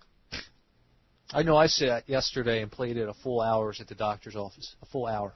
I mean, just sat there, totally zoned out. And it was like, oh, is it time to leave? Yeah. It's a great game. Absolutely stellar. And, I mean, it's one of those games you're just not going to get tired of. I mean, I'm not yet. Yeah, we'll have to take another look at it eventually. I mean, as we said before, it looks like right now, I don't know if this is 100% concrete, but the word has it's going to be coming out in June here and in the UK as Magnetica, which, once again, stupid name, but Just keep an eye out for it, folks, and be aware that it is worth picking up. Hopefully, it'll be under $29.99. Even then, I would say go for it. With good luck, we'll give you a review of the actual U.S. release as well. Yeah. Kind of a follow-up review, not like a full meal deal. We'll just refer you back to this episode, but we'll give you, if anything changes, or if we manage to uncover something we didn't know what the hell was going on. Oh, it is important to note too that each one of the modes has a training mission attached to it. In other words, it will actually show you on the screen what the hell you're supposed to do. No, it's fully animated. It's almost like watching the computer play for you. It's showing you, a little stylus and everything. It's showing you how to play. It's really nice. Unfortunately, all the text, Japanese, except for the word like DS, I think that's really funny. That DS doesn't have a Japanese equivalent. It's just like blah blah blah blah blah DS blah blah blah blah blah DS blah blah blah. Whatever. Just like GBA. That's why we knew something was up in the GBA part. Right. GBA. Blah, blah, blah, blah. Yeah, we probably just offended a bunch of Japanese people saying that, but whatever. Yeah, whatever. It's the same thing with Spanish, dude. I mean, let's be equal opportunity offenders if we're going to do it. You get the same thing, like proper names and stuff. We went to, you know what? I got to tell a story. I haven't told a story all day.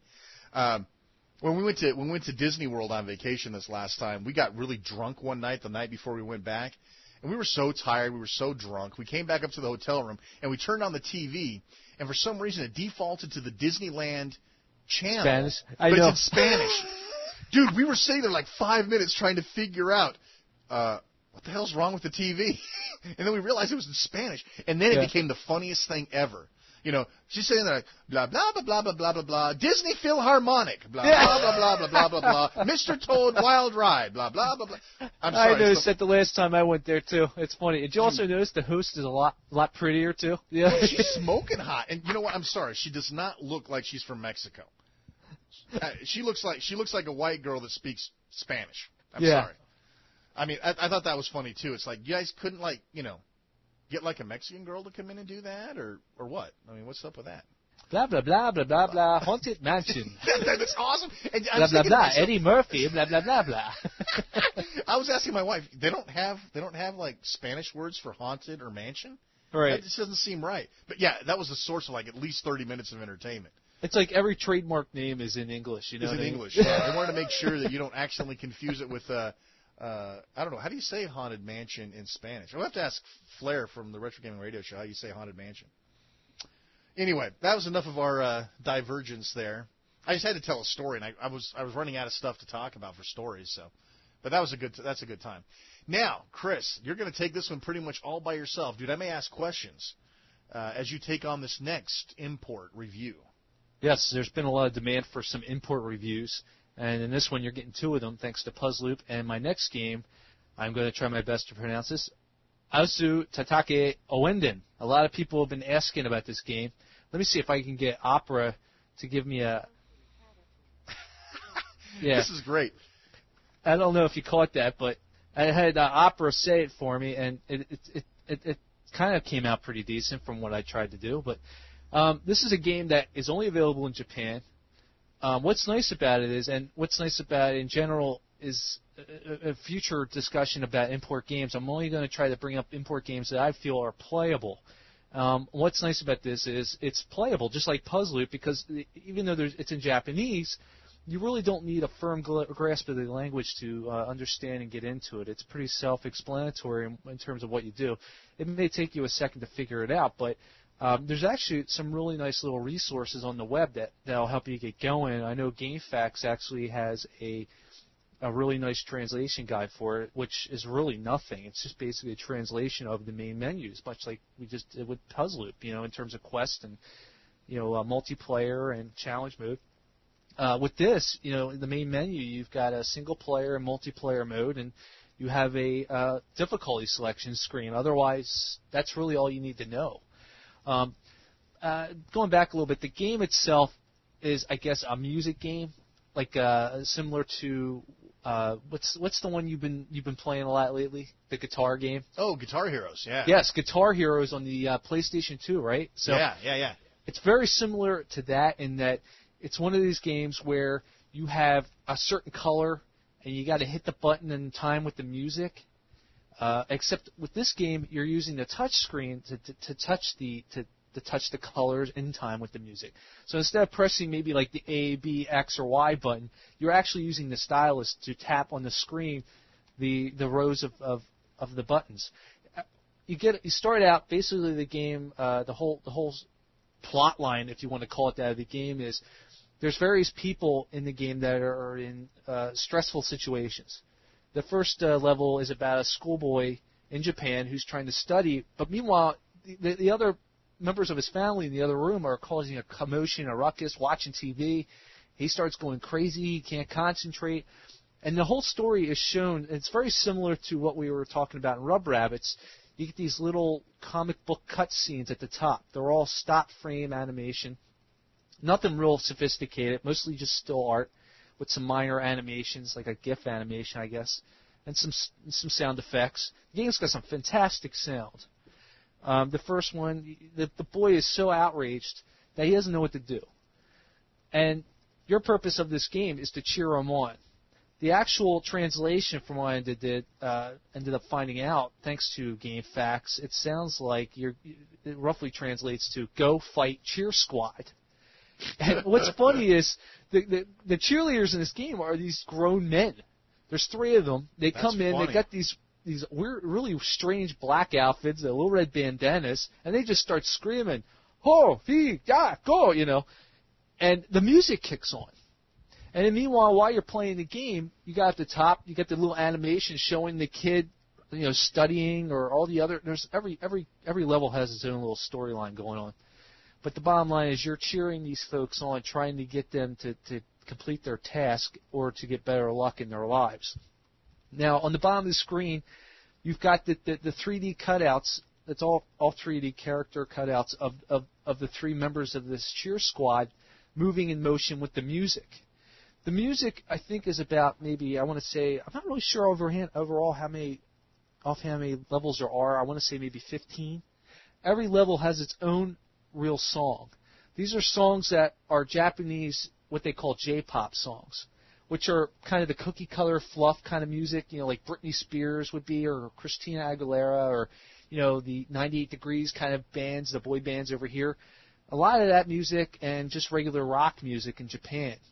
They kind of took a little bit from every genre of the music field over there.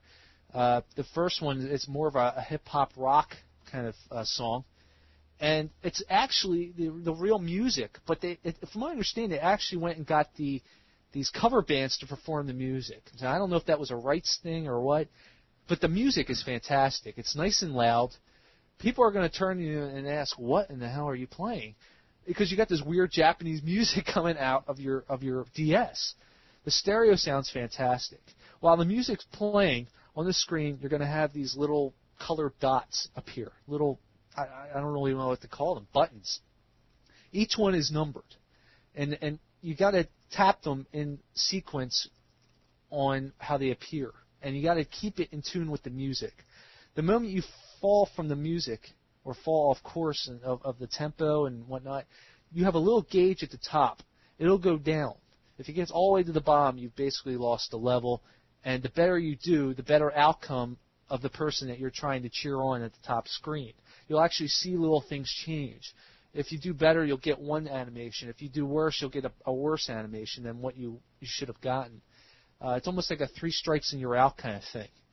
If you do it flawlessly all through the level, you're going to find that particular story, that particular character is going to turn out to the better ending and so forth. As the game gets going, you're going to get a few more little things involved. There's one part where you actually have to spin down with the stylus like a little wheel. And as you get down to the bottom, you got to tap at the right moment. So you'll have like a succession of 3 buttons. Boom, boom, boom. And you got to tie it into the sound of the music. It's a really neat little game. It's totally different than anything that's on the DS right now. It's very, like I said, very import friendly. There's a lot of demand out there for people wanting to talk about this game. It was one of the first games released for the DS in Japan, and a lot of people feel it's one of the best games period overall for the DS. So if you're looking for something good to import, you may want to check it out. There's really no problem in understanding the game. I know my brother picked it up, and he just instantly got glued to the whole thing. He actually ended up getting it off eBay for a decent price. Now, there was rumors circulating recently. I don't know how true these are. You have to understand these rumors are actually coming from Nintendo of Europe. Nintendo of Europe don't seem to really know what they're talking about. Because if you remember last time when they asked a representative from Nintendo of Europe, anything about these rumors of a new Nintendo DS system coming out that's going to be smaller and slicker and sleeker? Oh, no, there is no plans to release a new Nintendo DS system for the foreseeable future at this time. And what comes out the next day on Nintendo Japan, the DS Lite. Now, Nintendo of Europe, there was a recent review, a rumor going around. They may actually release this game to Europe, in the UK, Nintendo. Now, I don't know how they would do this without gutting the Japanese and total Japanese all around. I don't know if they would go that route or not. I can't see them bringing it to America and replacing it with Britney Spears music. I would certainly not see this game taking off like it could have if they kept the Japanese music. The Japanese music, even though I don't understand it, is actually pretty cool. Just listening to the basic beats and the music really gets you into the game and want to root on these people. And having that brought over here to your basic run-of-the-mill, top 10 hits in the U.S. just doesn't seem like it would play off right, or in the U.K. for that matter. If they would just bring over a nice, English translation of this game in terms of the menus or some of the minor Japanese prompts that come up on the screen, like ready, steady, go, before you start the game, I think it could really take off. I think it could be a nice little niche hit here for them. Hopefully that'll happen. If we find out any more, we'll let you know.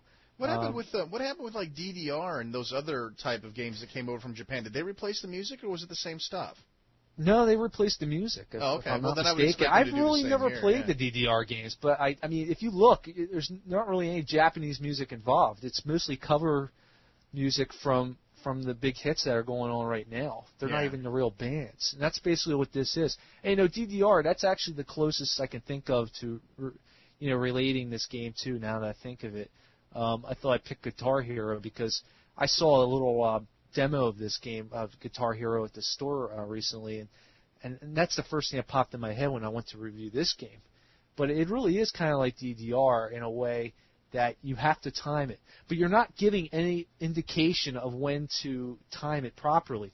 It's up to you, really, to listen to the music. It's a little more, I think, advanced than what DDR offers. DDR, if you look at it, you're just matching them up at the right time, You're getting into the beat, but, you really, if you think about it, you don't have to dance with DDR. You're just stamping like a Simon board, Yeah. And you see all these people doing these crazy dances, but it's totally unnecessary.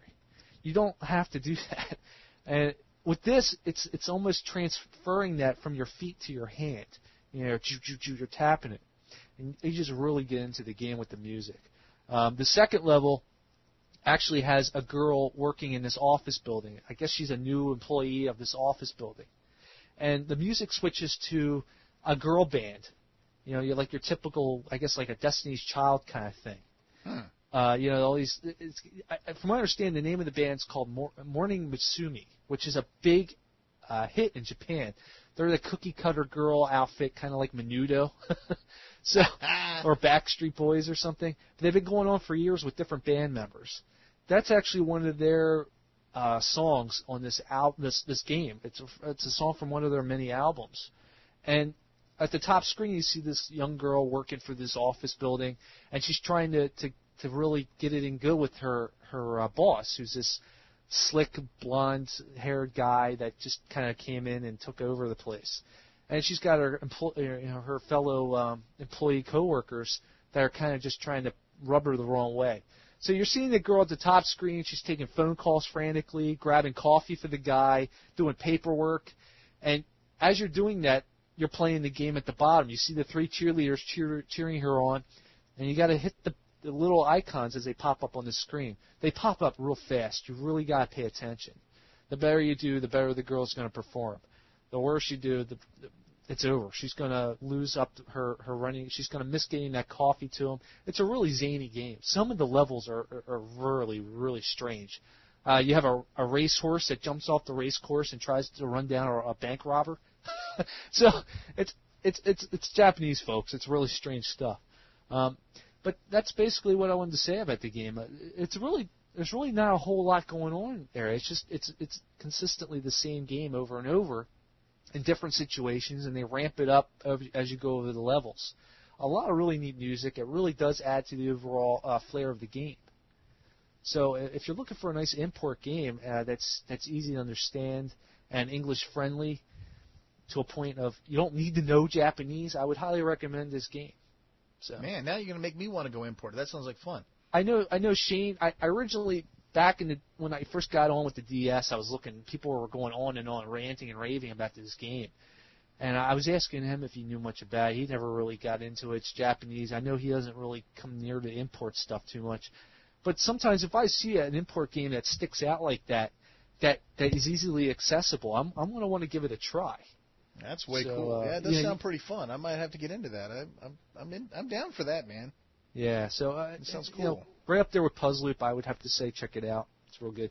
You can find it at any of these import sites like PlayAsia, Lixang, and so forth. And if you look on eBay, I know my brother, we actually found an American seller with the game. It was brand new, and we ended up paying maybe about $40 or so for it, which sure beats getting it from maybe Hong Kong or Japan for $50, and then having to wait for it to boat itself over here.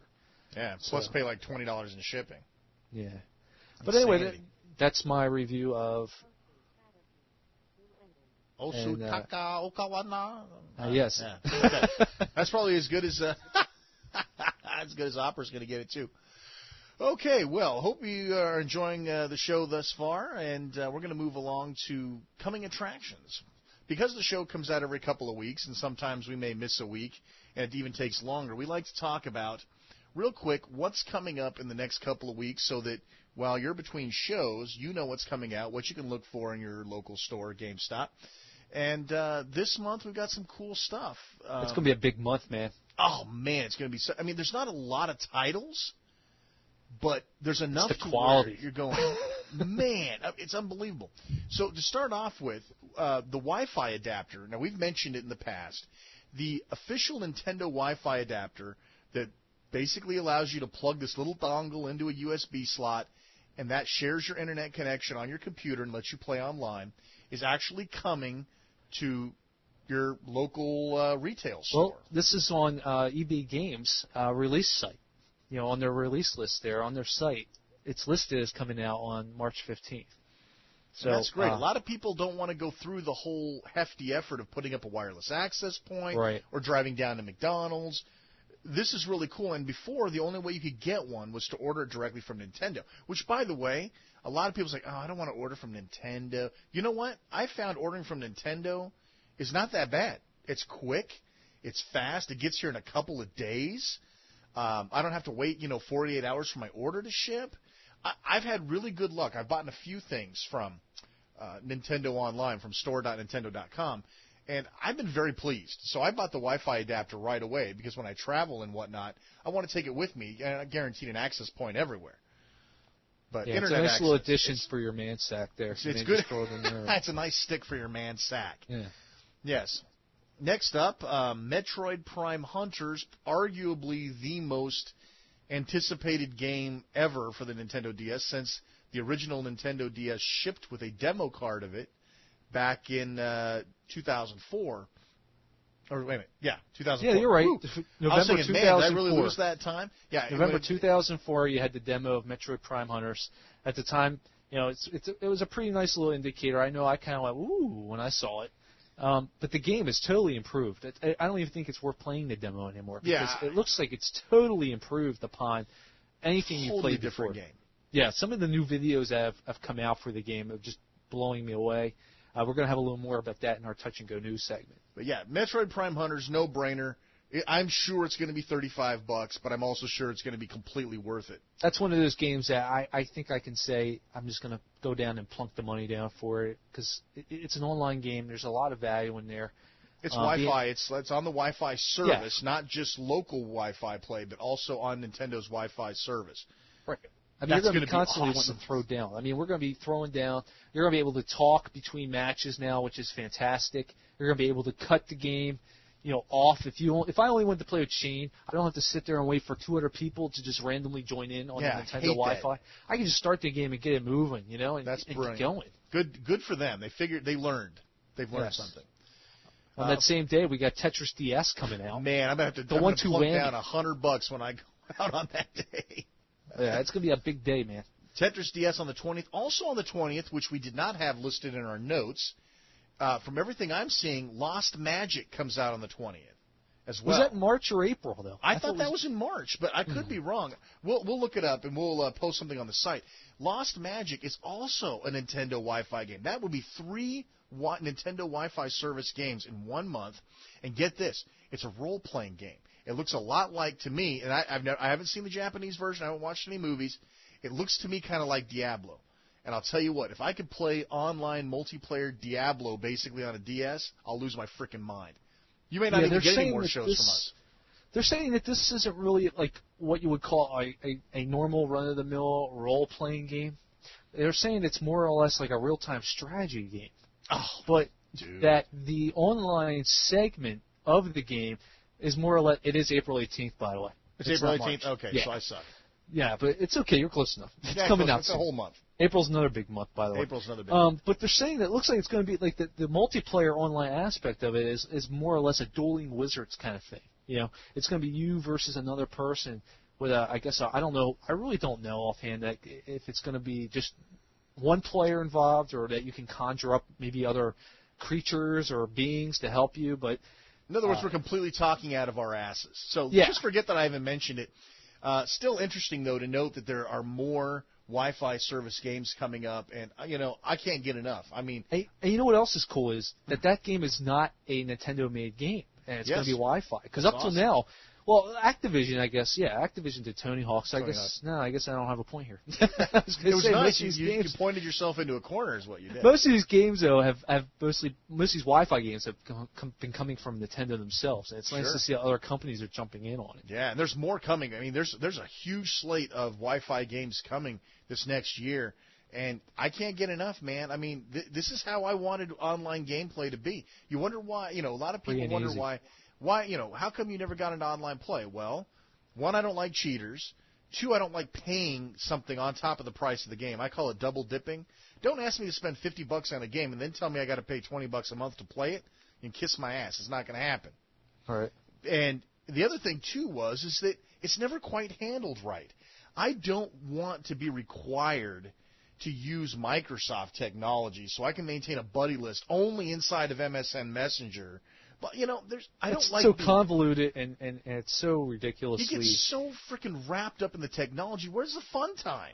I remember when we were trying to set up my brother's 360, I practically gave up on the thing. It wanted us to create an email address and then create an MSN passport. But at the same time, in order to have an MSN passport, we had to have an email address already. What? It was just ridiculous. The whole process took like 15 minutes just to create an online password for something that we may not even, God forbid, we even maybe didn't have a computer, Yeah.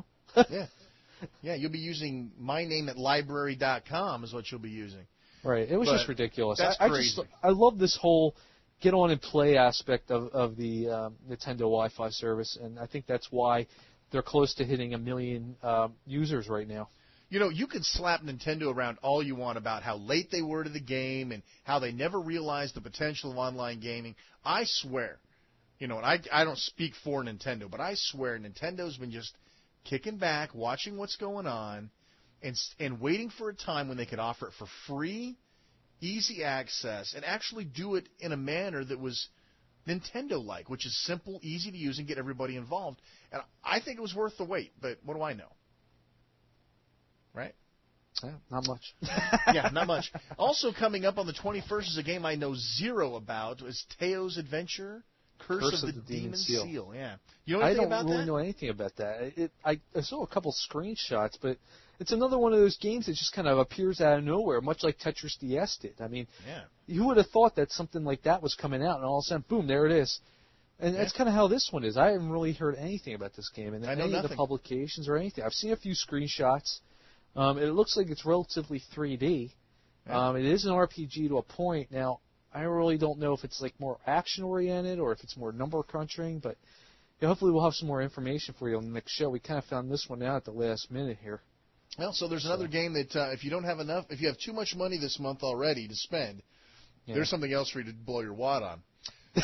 Finally, coming on the 22nd, Worms Open Warfare. Now, I'm a mixed bag about Worms. Worms is essentially the old school artillery. Unless you've been under a rock for like the last 15 years, you know what Worms is. But I'm gonna give you the benefit of the doubt. Worms is like the old artillery game where you set an angle on your gun, you set a certain power level, and you tried to lob shots back and forth over this terrain. I mean, you got it like in the old MS-DOS 6.22 had a game called Guerrilla. It's very, very famous. Everyone always talks about it. That's essentially what Worms boils down to at its bare essence.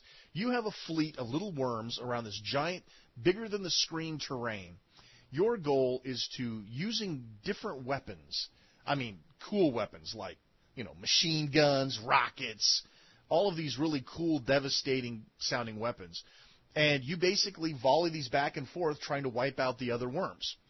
And it's been ported to every platform in existence. I mean, there's a PlayStation Portable version coming. It's been on PlayStation. It's been on every computer platform. Didn't it originally start out on an Amiga? It was the Amiga. It started off as an Amiga game.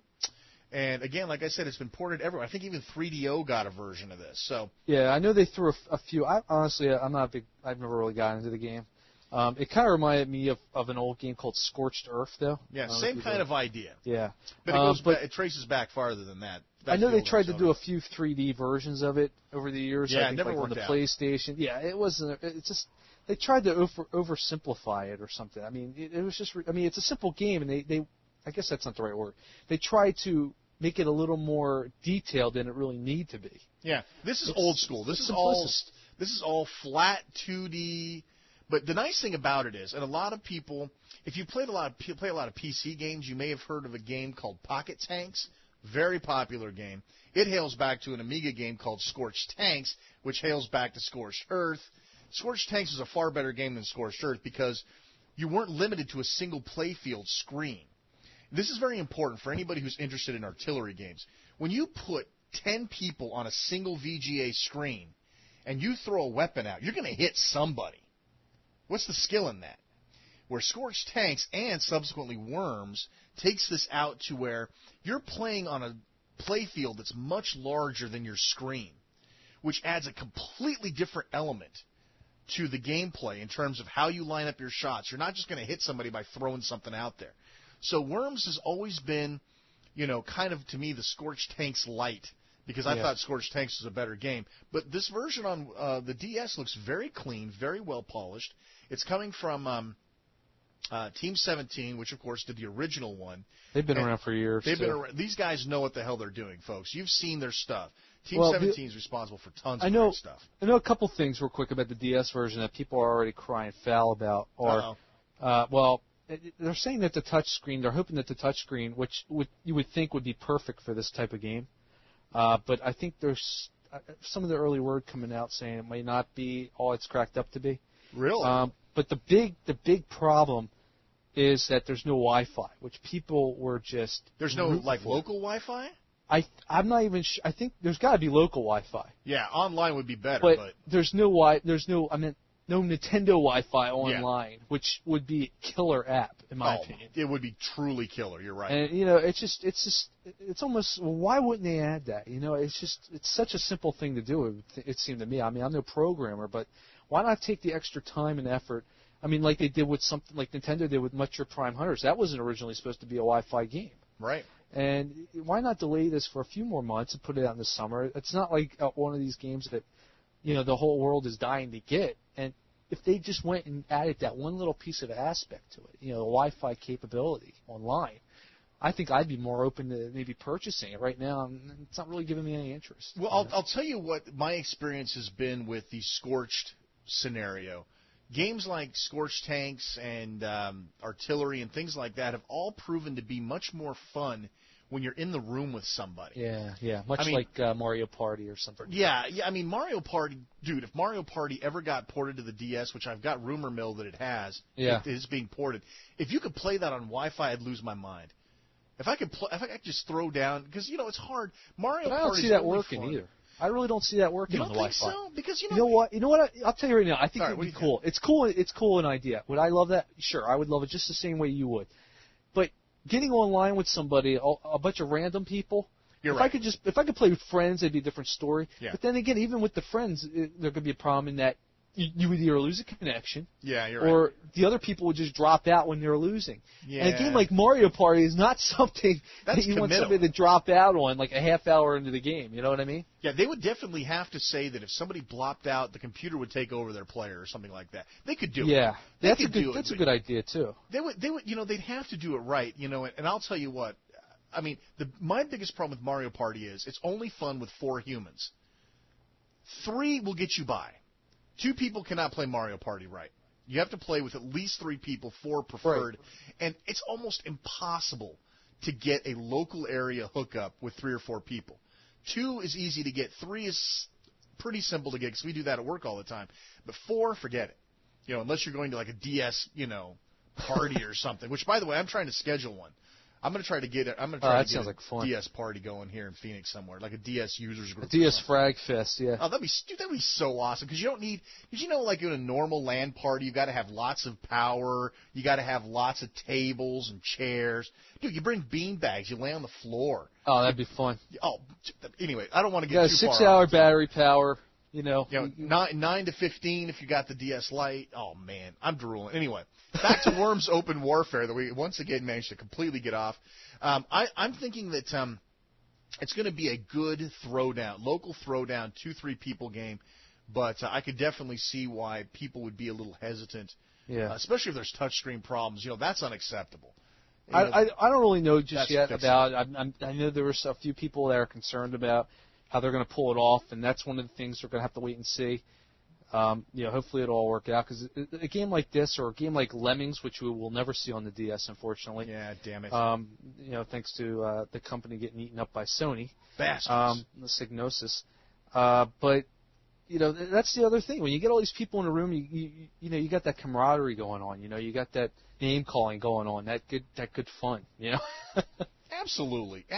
So we'll let you know how that turns out. I mean, I'll probably end up picking it up just because, anything that my old Amiga buddies put together, I mean, I actually knew somebody that worked on Team 17, so it's like, it's kind of one of those loyalty things that I'll probably end up picking it up, but we'll let you know. We won't let you get screwed on it, folks. Trust us.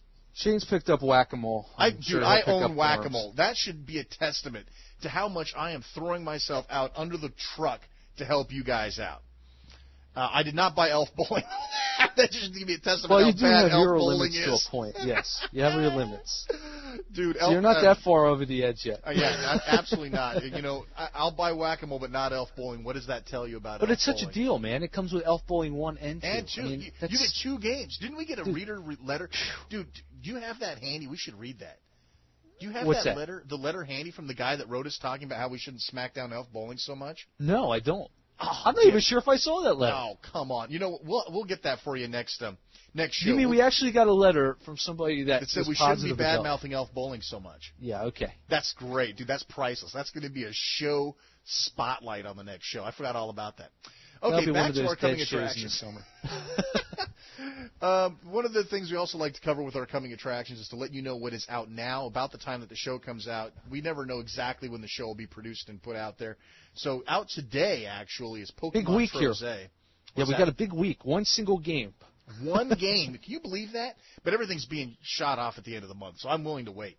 Pokemon Trose, which is, I'm sorry, I'm looking forward to it. I know Chris isn't as much, but Pokemon Trose is your standard, well, not your standard, your sliding puzzle game. Think Bejeweled, think kind of Zookeeper, but it's totally different in the way that you can manipulate pieces in any direction to line these things up.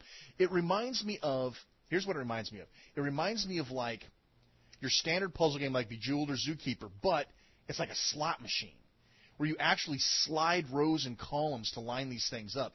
And I took a look at the import quite a while ago, And I had a good time with it, but I couldn't figure out the nuances because the damn thing was all in Japanese. But you can go to PokemonTrose.com, and we'll give you a link. Go there. They actually have online tutorials to show you how to play.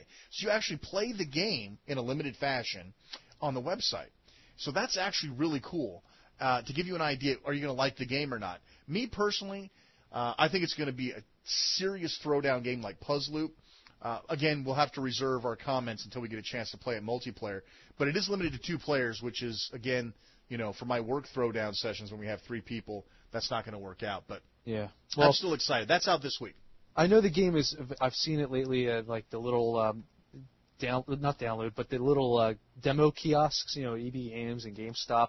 Yeah. It's partnered with True Swing Golf, and I did give it a try. It's just another one of those games. It's just not. It didn't connect to me. If a game doesn't connect with me in a few minutes, then it's just not there. And this is a puzzle game. A puzzle game like this is supposed to be the kind that you pick up. You play for a few seconds, and it's like, oh, I see what's going on here, and then you become addicted, or you get turned off. I was turned off. It just didn't do it for me. Yeah, well, you can't. They can't all be winners. That's a fact. I'll tell you right now, it has nothing to do with Pokemon. I mean, if it's a puzzle game, I'm going to like it. I mean, there's a game out for the N64, Pokemon Puzzle League, which was basically a redone Tetris. What is that? That Yoshi with the Yoshis, Tetris Attack. I couldn't get it out. Wow, man. But the Pokemon Puzzle League was basically a Pokemon version of the Tetris Puzzle League. What is it called? Tetris Attack. Yeah, that's twice you couldn't get it. It's getting me mixed up because there's also a Game Boy Advance version out now that they just released that comes with Dr. Mario and Puzzle de Pine. Oh, yeah, I saw that release. Yeah, and that's what's throwing me off because they've renamed this game like 3 different times. The original was Tetris Attack on the Super Nintendo. They later redid it as Pokemon Puzzle League. There, I got it right. There you go. Now, that is a fantastic game. I love that. That was one of the best spin-offs of Tetris I've ever seen. And it's a shame that they didn't maybe just bring that out personally. I would have loved to have seen that, Pokemon or not. But this just isn't flying with me, and I really can't put down what it is. All I know is, in a couple weeks we got Tetris DS. So I'm sorry, but Pokemon Trose is kind of going to be a forgotten thought at that point. Hopefully it's $19. We'll find out. Yeah, I'm not counting on it, but yeah, me neither. Not with Pokemon in the name. No. Okay, now we're done with that bit. Now we have our nice, long, extended touch-and-go news segment. And, man, I thought we weren't going to have absolutely anything to talk about. Boy, was I wrong. And I'm glad, too. We got tons of stuff to talk about. And I think there's quite a bit here lined up. I think Chris is going to start it off. Yeah, I saw this one story recently going around the net. It looks like Namco, actually Bandai and Namco are one and the same company. Namco has sucked up Bandai or vice versa, whichever. But they're having a problem lately with the Nintendo games, and that their Nintendo DS lineup is losing them in profits and money. And I'm thinking here, well, what games did they come out with, and what were they exactly expecting with those games? You have Pack and Roll, you had Pack Pix, you had Pac-Man World 3, and Tamagotchi. The Tamagotchi, what's the rest of it? Corner Shopper? Yeah, Tamagotchi Connection, Corner Shop. It's funny, in Japan, the only game that really struck gold for them, or even here, the Tamagotchi sold over 1 million. It's amazing. It's one of the first third-party games to go over 1 million units in Japan, or overall. Didn't work out here. No, and the fact is, I don't know what Namco was expecting in terms of profits from these games. Pack and Roll, it's not a bad game. It's got a few flaws. Pack Pix, once again, not a bad game. It's got a few flaws. I don't know what they were expecting. I think they were expecting to sell billions of copies of these games, and it just didn't happen. It's obviously Pac-Man, and he's got a limited market. He's not the moneymaker that he used to be back in the 80s. Yeah, I mean, they were releasing what, like one new Pac-Man product a year, maybe, for like the consoles. Now they've popped like 3 products in a year. They're whoring him out big time. And, dude, that's like whoring 101. I mean, I'm with you. I thought Pack and Roll was a pretty decent game altogether. It's one of those things that you have to play like 3 or 4 levels and unlock the actual original Pac-Man before it becomes really valuable. Yeah. And Pac Pix to me is just instantly a cool game. I thought that was brilliant, but that's a niche game. You can't put your eggs in one basket when you have a niche game like that.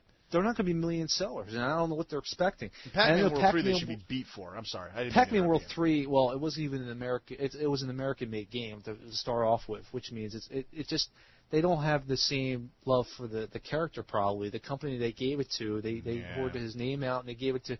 You figure the company that was probably working on Pac-Man World 3 is sitting there thinking, oh, great, Pac-Man World 3, we got to work on this slop.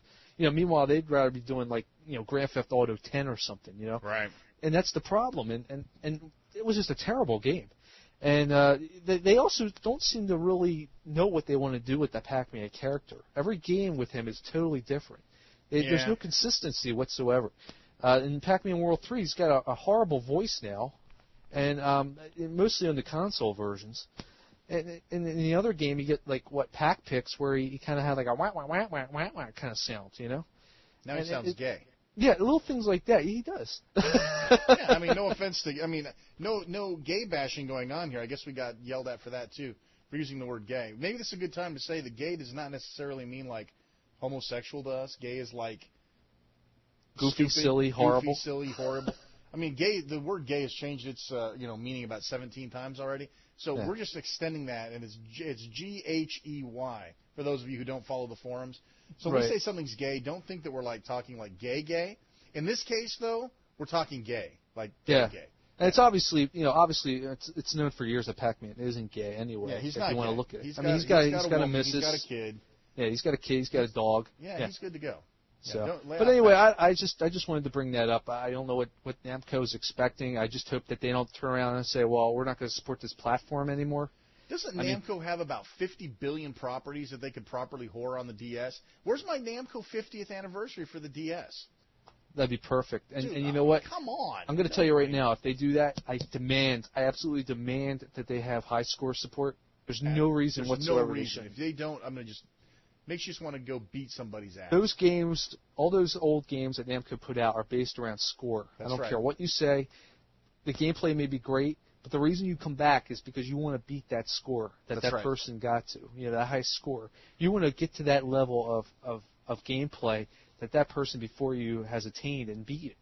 And if you're not going to back up those high scores, then what's the point of playing them? I have the Namco collection for my Game Boy Advance. It's one of the first games I bought for it, and it collects dust because it doesn't save my scores. It's useless to me. It's so stupid. Namco's got a ton of things. They own a lot of properties. I don't know what the.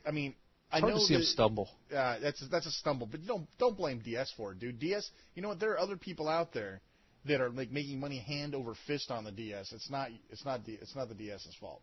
It's your fault for putting together substandard gaming, if anything else. Although, like I said, I like the first couple of Pac games.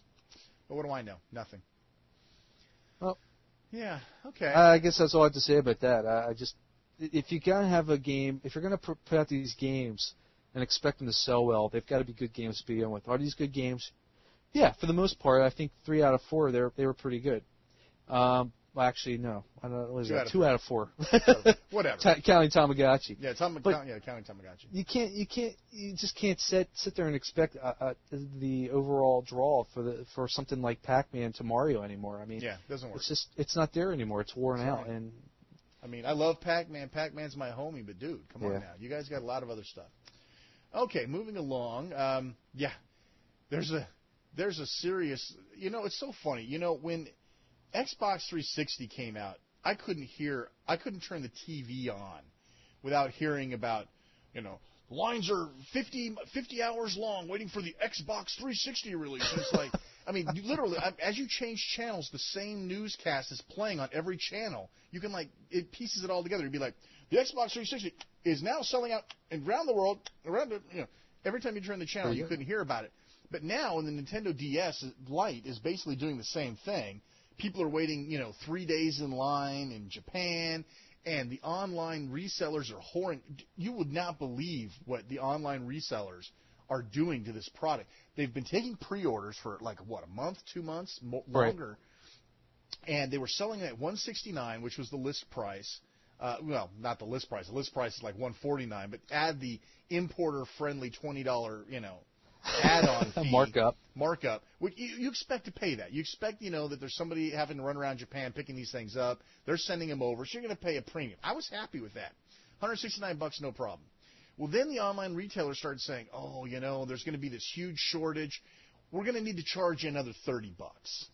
And I was thinking, oh, son of a bitch. But you know what? I paid it because you need me to come up here several months before the DS Lite comes out. And we need our exclusive. Skinny. We're gonna give you an exclusive. It's worth $30 to us running a show to pay that to give you heads up early.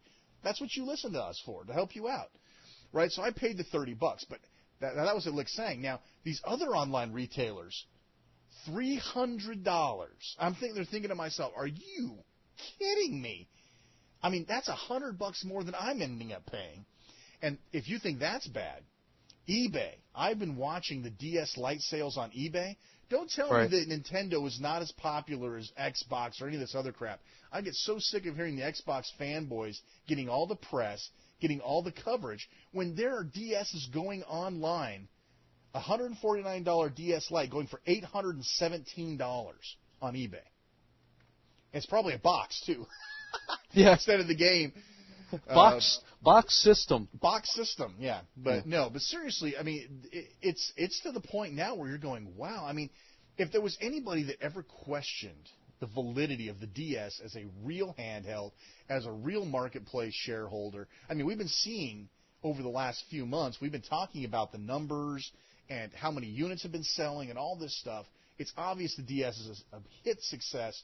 But then, it really bugs me to see, all of this selling out and all this price gouging. I want a little press, damn it. I want to go to CNN.com and I want to see, man kicks other man's ass for DS Lite. I want to turn on the morning news and say, you can't live without a Nintendo DS Lite like they were saying about the Xbox 360.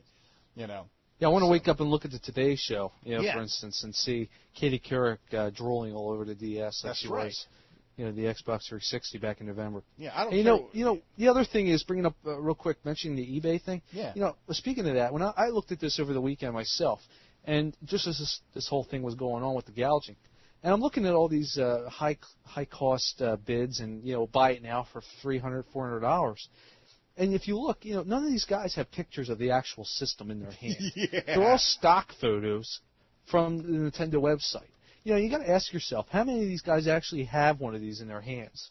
So, God forbid, any of you guys out there are going on eBay to bid on these things, you may want to be a little weary of that. I mean, if you pay for this, you don't want to expect an email that says, okay, well, you paid for it, okay, just, you're going to need to wait now. You don't want to go through that route with somebody on eBay, okay? Yeah. You want to make sure that person has it in his hands. Personally, I would wait, okay, because it sounds like the system, that's another news segment we're going to have, but I don't see a reason why we can't just kind of merge it in. But the word is that the system's going to come out here in the U.S. in May 1st. Supposedly, I think it was GameStop had a little. If you look in their listing of upcoming releases, they had some kind of a bundle. Yeah. Going on with the new Super Mario Brothers, which they're saying is coming out May 7th. So. And people are putting two and two together. If there's a DS Lite bundle with that, then obviously the DS Lite must be coming out that week. And, we don't know if that's concrete yet or not. You'll find out from us if we find out anything more. But right now, I guess take it with a grain of salt. But it is the current word. So if you can just hold out for a couple more months, I mean, you have a DS, especially if you have a DS now. I mean, or you have five like we do. Yeah, exactly. I mean, I'm perfectly acceptable playing the DS I have now. It's gotten me through to this point. There's no reason for me to rush out and get the Lite. Do I want the Lite? Yes. Will I be buying it? Yes. But, I'm just going to wait it out. I mean, there's no reason to go crazy and spend the money that on it that you could be spending two DS Lites for. You guys would watch these guys. I just pulled up eBay while Chris was talking. This is insanity. This one company, this one guy is selling it for $159 from Australia with a $100 shipping fee. Yeah, I love it. Dude, I hate eBay sometimes. I hate what it's become. It just disgusts me. I mean, that's like what, maybe $10 at the most to ship that thing. I know. And that's at a high speed mail too. I mean, there's nothing to the thing.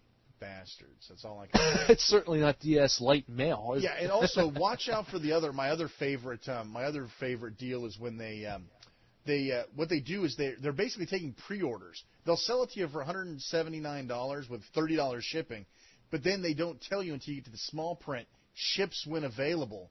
Exactly. Which means you pay for it. You get it May 7th, and you paid $70 for the privilege of pre-ordering. Ridiculous. Watch out, folks. I mean, everybody wants one of these, and I got price gouged to get one so that we can talk about it here on the show. But yeah, just watch out, man. You're gonna be waiting a little bit. They already showed pictures of these crazy Japanese people out there. No, they're no crazy than the Americans. With the I was going to say, what are you talking about? We had people waiting out here for Xbox. They're all crazy. It doesn't matter where they're from. I mean, they're out there in sleeping bags playing their old DSs. And dude, the last time I did that was waiting for Empire Strikes Back to come out of the theater. I think I waited 1 day for that. Exactly. Dude, you're killing me with this. Yeah. Anyway, moving along, since we got so much to cover, I do a lot of investigating around the web, and it's funny that a lot of the smaller sites. What'd I say? No, investigating. I just like that. It's funny. Investigating, sleuthing with my man clutch. Sherlock Holmes out there. Sherlock Holmes. And that makes you Watson, dude. I'd shut up. I dug up some interesting. Oh, so you're saying I'm the fat one now? Yeah, no, that doesn't work out at all. We totally got that backwards. There's rumor mill that there is a new Star Wars game coming to the DS. We have very little information on it. Star Wars Shadow Strike is the rumored name. And I'll tell you, I liked Episode 3 on the DS. I won't lie to you; it's basically the Game Boy Advance version with the 3D dogfighting. But this is kind of rumored to be like the full meal 3D, what everybody expects Star Wars to be. Again, we have no information. There's also rumor mill that there's a Lego Star Wars coming out, which I don't get the whole Lego thing. People love it. It's not for me. But this sounds interesting to me. A full-blown, fully realized, and heaven forbid, hopefully Wi-Fi playable version of Star Wars headed to the DS will keep you informed. Did you happen to read anything about what kind of game it's going to be? Is it going to be like a flight sim or? They had no information. I mean, I can't even remember where I found that piece of information. I was up really late digging through a bunch of sites. I found this really odd site, and these guys had some interesting information. I think I bookmarked it. I'll try to dig it up and post a link. But it was like, man, I have heard nothing about this. Where are you guys getting this stuff? Which could mean it's unreliable. But I get the feeling these guys have a little know in the industry, so yeah, we'll be watching that close. But how cool would that be? Like to have a 3D dogfight kind of game. Dude, like, give me all I want is like Jedi Knight 2, dude. Have you ever played TIE Fighter? You know, a lot of people liked it. I didn't like it. Well, even if you don't like it, okay? I mean, how cool would it be to have that on the DS? I'll be honest with you. A nice little dogfighting sim like that. That'd be so cool. See, that's what Episode 3 has. Is a great 3D dogfighting game. The problem with it is, of course, everybody has to have their own card to play, and there's no Wi-Fi service. Yeah. Now, I'll tell you what. You take that piece of the Star Wars game out of Episode 3. Forget about the side-scrolling GBA rehash. Take that, make it Wi-Fi. The bots are smart as hell, dude. I mean, I got my ass wiped up with those bots in that game, so that's not a problem. Make it Wi-Fi. Throw some actual Rogue Squadron-style missions in there. That's it. That's all you need, and you'd have make it online playable. Yeah, and they could do it easily. It'd be nothing, dude. I mean, it's already there. It's brilliant. It's a beautiful-looking game on just the old version. Yeah. So there's plenty of room for that. So bring it on. You know, the first thing I'm thinking of though, even when I saw the Episode 3 dogfighting, the first thing that popped in my head was the old Lynx game Warbirds. It's kind of like Warbirds. I used to have a ball with that game. Me and my father, he had a Lynx too. He bought a Lynx just for that game Warbirds. And we used to sit and link them together, and we used to do the dogfight. It was so much fun. Yeah, it really Warbirds was. kicked ass. It's very expensive now. It's like a $40 cartridge still. Yeah, it was almost like a 3D version of Triple Action on the Intellivision with the biplanes. And you know what really what the Episode 3 reminded me the most of was the original Wing Commander. It had the same. I don't know why it did, but it gave me that same sort of feeling. I've said that before, but to me that felt like I don't know. It felt like Wing Commander to me, not because of the storyline or anything, just the way that the battles were done, the way that you locked on targets, the way that you picked up ammo, blah blah whatever. Anyway, let's move along. So much to talk about. I feel like Willy Wonka all of a sudden. Moving along, no time to talk. You'll need to speak into this here. The official Metroid Prime Hunters website is online now. They've had an official site up for a while, but dude, they have pulled every cork out of the stopper for this. Brilliant looking site, lots of videos. If you don't know what's going on after visiting the official site at MetroidHunters.com, I can't help you out. I mean, there's just more information and more stuff than you could ever possibly imagine up there. Really nice site. Beautiful site. Nintendo is really doing a good job with these little individual game sites lately. Yes. Really putting a lot of effort into them. I really, because it's funny, you know, I'm sitting there playing around with myNintendo.com last night, and I'm thinking how horrible it's set up. I think it's a very haphazard, really unintuitive site. It kind of is, yeah. I just totally despise the site. I'm sitting there trying to register some of my games because, you know, I like to take their little surveys that they send me out, and I want to get my free pink stylus again if it ever comes up. I got my free pink stylus. Well, yeah, but in the case of, like, you know, if a new one comes out, I want to make sure I have all my games registered. Like a green one for True Swing, you know? hold that thought. Did you end up getting a touch hand? You mean like the one from Phoenix, right? No, when they had the Touching is Good promotion and they sent out those creepy, eerie white hands you were supposed to do stuff with? Oh, no, I never. Dude, I got one. You suck. Dude, I'll get pictures, dude. It is creepy as hell. You open up this box. Keep your thought. I don't want to get too far off of it. But you open this box and there's this disembodied white hand. It's creepy as hell. I thought it was. Is it like a real hand or is it like a Mario glove hand? It's a real hand, but it's like a mannequin hand, but it's white.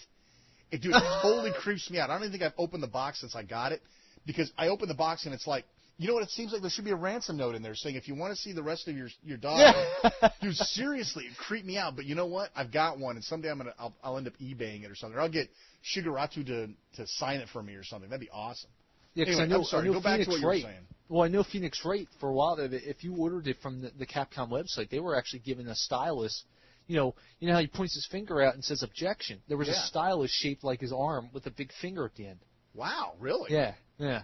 So it's probably a nice little rarity. I mean, they've done that a few times. Anyway, that's why I like to register the games on the site. And I'm sitting there and I'm thinking, man, this site is so convolutedly messy. You know, I don't even know if that's a word, but it sounded good.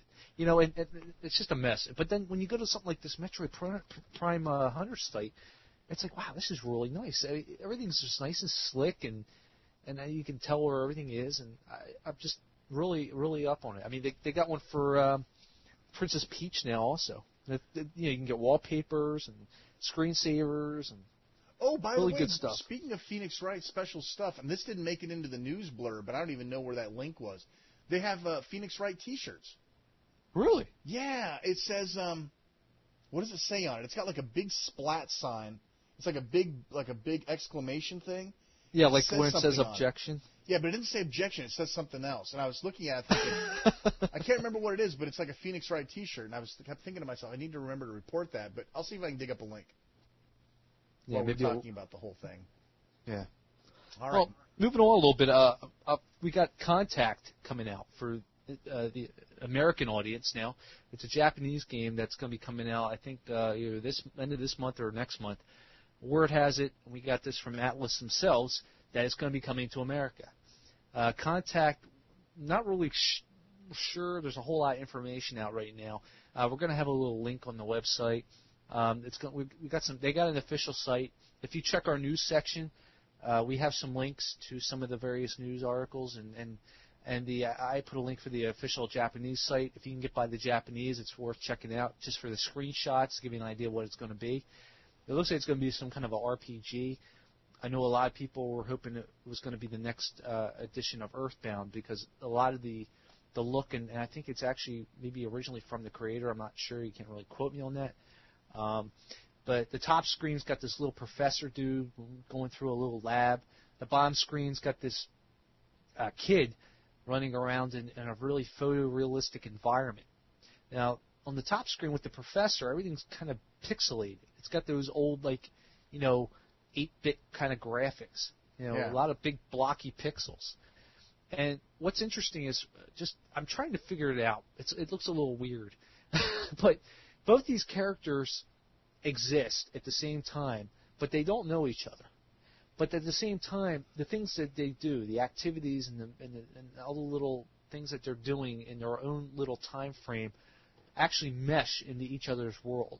So as one guy at the bottom does this, the one guy at the top is going to be doing this, and eventually things that they both do are going to reflect into each other's worlds. It sounds like a really strange little game. Yeah, I like the sound of it already, to be honest with you. Yeah, it's very interesting. But I guess as the game comes out a little more, that we get more information about it. Looks like it might be out here during the summer sometime. Atlas is going to be bringing it out. Yeah, and Atlas so far has got a pretty good track record with me. So yeah, they got a lot of niche games that they like to bring out. And the problem with Atlas is the games that whenever they bring a game out, they tend to have a certain amount of copies that they produce. So this isn't going to be a game that you're going to be able to get everywhere. It's going to be one of those little fringe games again. I mean, Trauma Center, it's the same idea. But a lot of their games that they managed to put out, they put out just enough copies for their audience because the audience that they have knows what they want. And a lot of their games aren't really mass market appeal, with the exception, I think, of Trauma Center. It's just nice that you're seeing these games over here in the first place, and Atlas is the one to do it. The only thing that I think can make this jump the barrier from Phoenix Wright to something bigger is the fact that, from what I've read, and this is kind of ambiguous, I need to write them back, but it sounds like it's going to be online Wi-Fi playable. Yeah. And if that's the case, that gets a big push behind with Nintendo, and it ends up on the gaming hubs, and I have a feeling we'll see a lot more copies of it kicking around if it's an actual Nintendo Wi-Fi game than if it's just, a port. But, we don't know about that yet. I've seen 2 reports that it's local playable but not Wi-Fi, and then I've seen Wi-Fi reports. It's not on the gaming hub yet, so we'll see what happens. Well, I'm right now I'm just looking at the game, the screenshots. You can see how they might be able to put some kind of 2-player aspect in there by having one person play the character in the top screen, who's this little old professor guy. He actually reminds me of the character from the old game Gyromite from the old NES game, with the Rob robot. I don't know if you've seen that. I think I do remember that. He's a little white lab coat kind of doctor with the little spectacles and the little white tuft of hair, bald head. He's kind of Einstein-looking thing. And then, you could have one player playing him, and you got the other player playing the kid on the bottom screen. Now, the specifics of this game, once we find out a little more, we'll have to talk about it. But it certainly looks interesting, especially if Alice is bringing it out. I'm looking forward to trying it out. I know they brought us Puyo Pop actually originally. Yeah, that's right. It's hard not to get excited about their stuff. So yeah, Trauma Center was fantastic. I love Trauma Center. Great game. We talked a little bit about Lost Magic already. Definitely an Wi-Fi Nintendo Wi-Fi service RPG. Due out middle of April, according to Chris. I got my dates mixed up. It does happen. I'm looking forward to that. I do like role-playing games, especially if they're a little more dungeon crawler action-ish. So we'll see how that works out. Of course, we'll give you full information as we get it.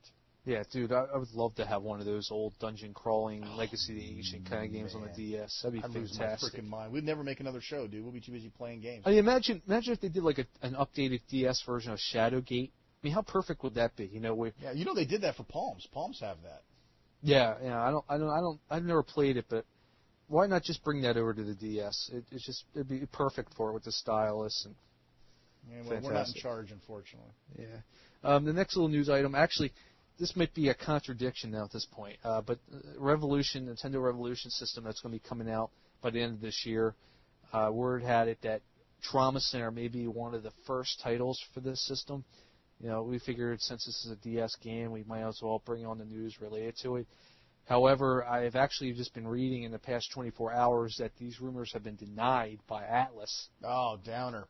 So we don't really know what's going on. Now, it seems to me it would just be a natural to have that Revolution controller to sit there and you can dissect like somebody's kidney from them, or something. That'd be so badass. But so we'll have to see what's going on with that. Would have been a little exciting, and it would also be nice if somehow we get the Rumble Pack going with Trauma Center. Yeah, that would be cool. That would be the bomb. Yeah. We'll see what happens. Once again, we've already mentioned that the whole DS Lite, May 1st possibly, but we're going to have to check on that. And, it looks like there's going to be a new Wi-Fi hub coming out. There's actually a new Wi-Fi hub coming out. It's already out. We'll have the link on the website. Nintendo's opened a brand new Wi-Fi hub, NintendoWiFi.com. It's got a nice little presentation of all the games that are currently out there. Just the way it's set up is really nice and clean and slick, unlike as I said before, MyNintendo.com. So check it out. We'll have the link on the site, as I said. And, if you want to take this next news item, I'm not really sure what's going on about this game. Oh, the whole Spore thing, yeah. There's rumor mill that Spore is going to get a numerous amount of ports, probably more than pretty much any game that Electronic Arts has ever put out. That they're talking about porting it to basically anything with a screen is going to get a copy of Spore. This includes cell phones and all of those other weird, obscure gaming systems. I'm not exactly sure what the concept is, other than the fact that the game is about this infinite world-building type thing. I mean, literally, you can start off as a protozoa, and you can work your way all the way to basically taking over the universe. Yeah, it almost looked, the quick little glimpses I've had of this game, I really haven't heard much about it, but it almost came off to me like the world is like a petri dish. Right. It's almost like a populist kind of thing going on.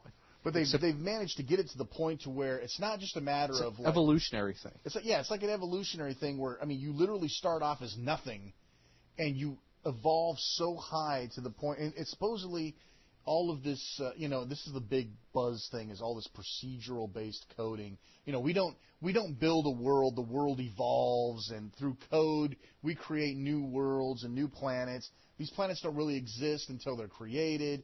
It's mostly cool. a buzz thing, but it could be interesting. That sort of depth and breadth of a game doesn't always appeal to me, especially not on a Twitch gaming platform. Yeah. A game where you have to work from evolving from an amoeba to the domination of a galaxy. I don't know. I'm not sure I'm in on it, but hey, all the news that fits, we'll print it. Yeah, I'm not seeing really any. I know myself. It sounds like an interesting concept, but I don't know how much of it I'd really be interested in actually playing. Yeah. So we got to see what happens. Simulation to me. I'm not a big simulation. They're porting it to all the machines out there. Let's just all pray that it comes out for the N-Gage and the Gizmondo as well. Yeah, right. Let's can't ignore those markets. Yeah, big markets. So, it looks like there's more FIFA news in the works here from EA. It looks like the FIFA 06 World Cup is going to be coming underway this year. And Electronic Arts is going to have a game out for it, which they usually tend to do. I don't really know if it's really going to be anything other than a reworking of the stats of the lineups of the players, or we're going to get new locales. I don't really know what they're going to change. In the past, they've really not done much in the way of changing. They usually make their updates, for instance, for a whole new year. So we may not be seeing anything new. We'll have links to the story. There's really not a whole lot of information. Not even sure if it's going to be on the DS. It's mentioning an April 06 release. All I know is I would love to have some Wi-Fi enabled play on this. I'm talking online Wi-Fi. Yeah, I'm a big fan of FIFA 06. I'm a big fan of FIFA 06. I'm hoping 07 is going to have some Wi-Fi play. But like you said, I'm not holding my breath. This is EA. They tend to do things backwards these days. So that is true. We talked a little bit last episode about the download stations that were kicking around. They will allow you to download full demos onto your DS and keep them until you shut them off. And I did a little calling around talking to GameStops in the area, and for a change, they actually know what I'm talking about, where they didn't know crap with the Nintendogs Relay site. But they're on board with this, and rumor has it that GameStops will start getting them in the middle of the month of March here, and the stores that will get them first are the ones that show high DS sales and traffic. So that's kind of what you're looking for. If you middle of the month comes around and you don't see one at your local GameStop, maybe nip down the street. Surely there's another one very close by. Yeah, I can't wait for those things to start appearing. Oh, me too, dude. I'm dying to play Tetris, just a little bit of Tetris a week early. Yeah, or even Brain Age, I mean, I know you played the demo for that already, so I'd really like to try it out after hearing you drool over your demo play. I'm drooling. Hopefully, my only thing is I really hope they constantly update these things. I mean, I don't want to get to the end of December or something and find the same stupid download station, with Mario I heard Kart. Quarterly is what they're working for on that. So by then we should be in our second maybe movement, or at least maybe second or third movement of demos, I would hope. I mean, you got summer and then winter, so there's plenty of games coming out. I can't see why they can't cycle some new demos once in a while. Let's get us hooked up. Anyway, we wanted to make a quick mention here, at least, of the new Nintendo Power, and how a lot of people don't seem to realize that the magazine has actually turned into a very viable and clean an excellent source of Nintendo news these days. There used to be a lot of bias, understandably, about their reviews and their stories and advertising, but ever since they did the upgrade, I don't know if they call it a 2.0 upgrade, but ever since their upgrade at the end of last year, towards the fall, it's really improved a lot. Especially recently, there's some really great stories, with Brain Age and New Super Mario, and even the reviews have been very good, even the Nintendo stuff. Although it's hard to believe, you may want to give it another shot. There's a lot of people out there that seem to be going to the whole thing. But it's worth checking out, especially if you have a DS and you haven't registered any of your games. Just remember that every time you register 3 games in your system, actually, I don't know, your system may even count in that. I think it's the DS system, in 3 games, you'll get a 3-month subscription to the magazine, which is how I discovered that this magazine is really improved. Yeah, I read it like ages and ages ago, and it totally sucked. I mean, it was like the worst periodical ever. And then, like Chris was saying, I registered. I registered three games, and I got 3 issues free, and I just subscribed, man. I got it in on a subscription, 12 months for $12. Yeah, you can't beat that. $1 a month, come on. Even if you end up using it for toilet paper when you're done, your money ahead. Come on now. But they're really not trying to be too biased here, because I mean they're actually one of the magazines that gave Super Monkey Ball a pretty kind of blah rating. I think they give it like a 6 or a 5 or something. So yeah. So I mean, coming from somebody that used to hate Nintendo Power, I'm telling you now that they're doing a lot better job. And if you're at all interested in maybe taking another look at it, there's a little maturity going on. I mean, it's not just catered to kids anymore. It's actually a pretty intelligently written magazine. I mean, understandably, it's still it's a Nintendo magazine from the company. So once you get past that, I know back in the day, when I first got my Nintendo, and I used to get those little Fun Club newsletters, those things were the bomb to me. I mean, I used to drool when I get them. It was like every 4 months you get one. Yeah, that's before the internet, man. Oh, yeah. I mean, this was so cool. I mean, this was information straight from the company, and I mean, they gave you maps and codes and stuff, and you were like, wow. I mean, nowadays kids don't know how easy they have it. Go on GameFAQs and boom, there's a map. Back then, you used to have to sit and draw these maps out. And Nintendo really came along and really catered to that audience. And then when the first issue of Nintendo Power came out, they actually sent everybody who was a member of that fan club, the Fun Club as it was called, they sent everybody who was on that mailing list the first issue for free. And I know for a fact it cost them a pretty penny. It was a very nice, well-done magazine.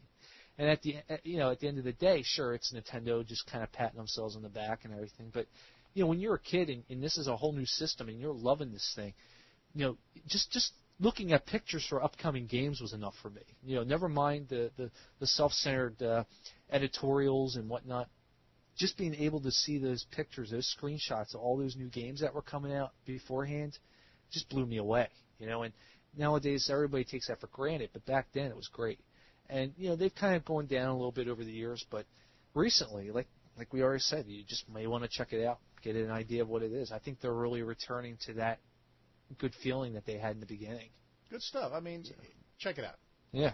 Go flip through it at the newsstand. Don't buy one necessarily. Just go flip through it, see what you think.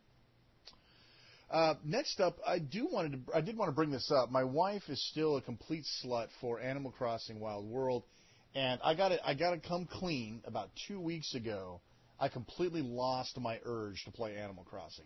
I myself is included. It just finally clicked off, and so I hadn't played it for like 2 weeks. And during that 2-week period, the season changed inside. And those of you who know Animal Crossing know that it's a real-time game.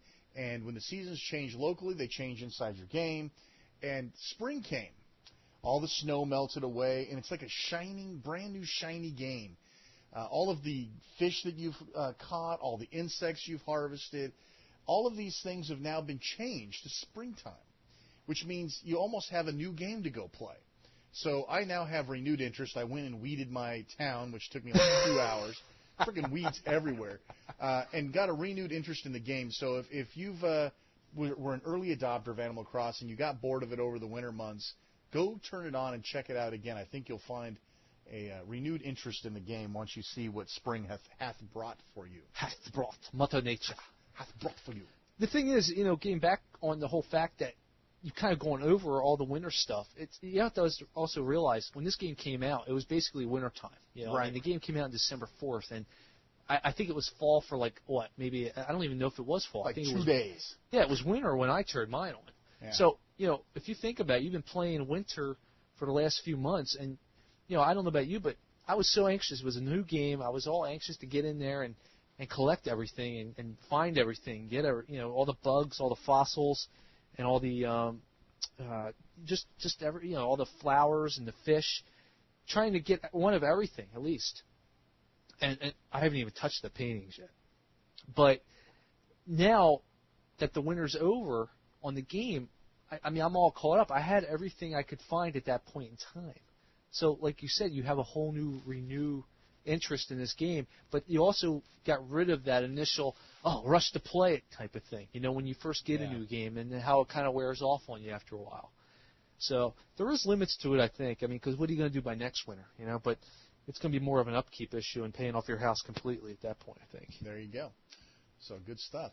Now, here's something that totally smacked my world up. And first of all, most people know I'm not a big first-person shooter fan. But this is interesting. id Software, the people that were behind arguably the inventors of the 3D first-person shooter, id Software is now behind the Nintendo Revolution. We've been saying, at least privately and on the forums, as well as on my radio show, Retro Gaming Radio, that the Revolution, provided it's all that it's cracked up to be, is going to be the platform to play first-person shooters on. It's just natural. It's never been natural to play a first-person shooter with a damn gamepad. It's always been a keyboard-mouse game, period. I don't care how the Xbox fanboys scream about, I can play first-person shooters on a gamepad. Excuse me, but I can play Halo 2 pretty well, thank you. I'm telling you, you put a Halo 2 player that's had a keyboard and mouse at their disposal, he's going to kick your ass. I don't care how good you are. I agree with you. And the Revolution is a natural progression to being able to do this in the manner that I think that it should be done.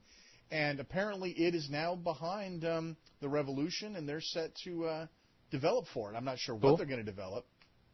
And there's tons of PC developers that are getting on the Revolution bandwagon, including Black and White's Peter Molyneux, who, as everybody knows, is probably a little more overrated, than he should be, but whatever.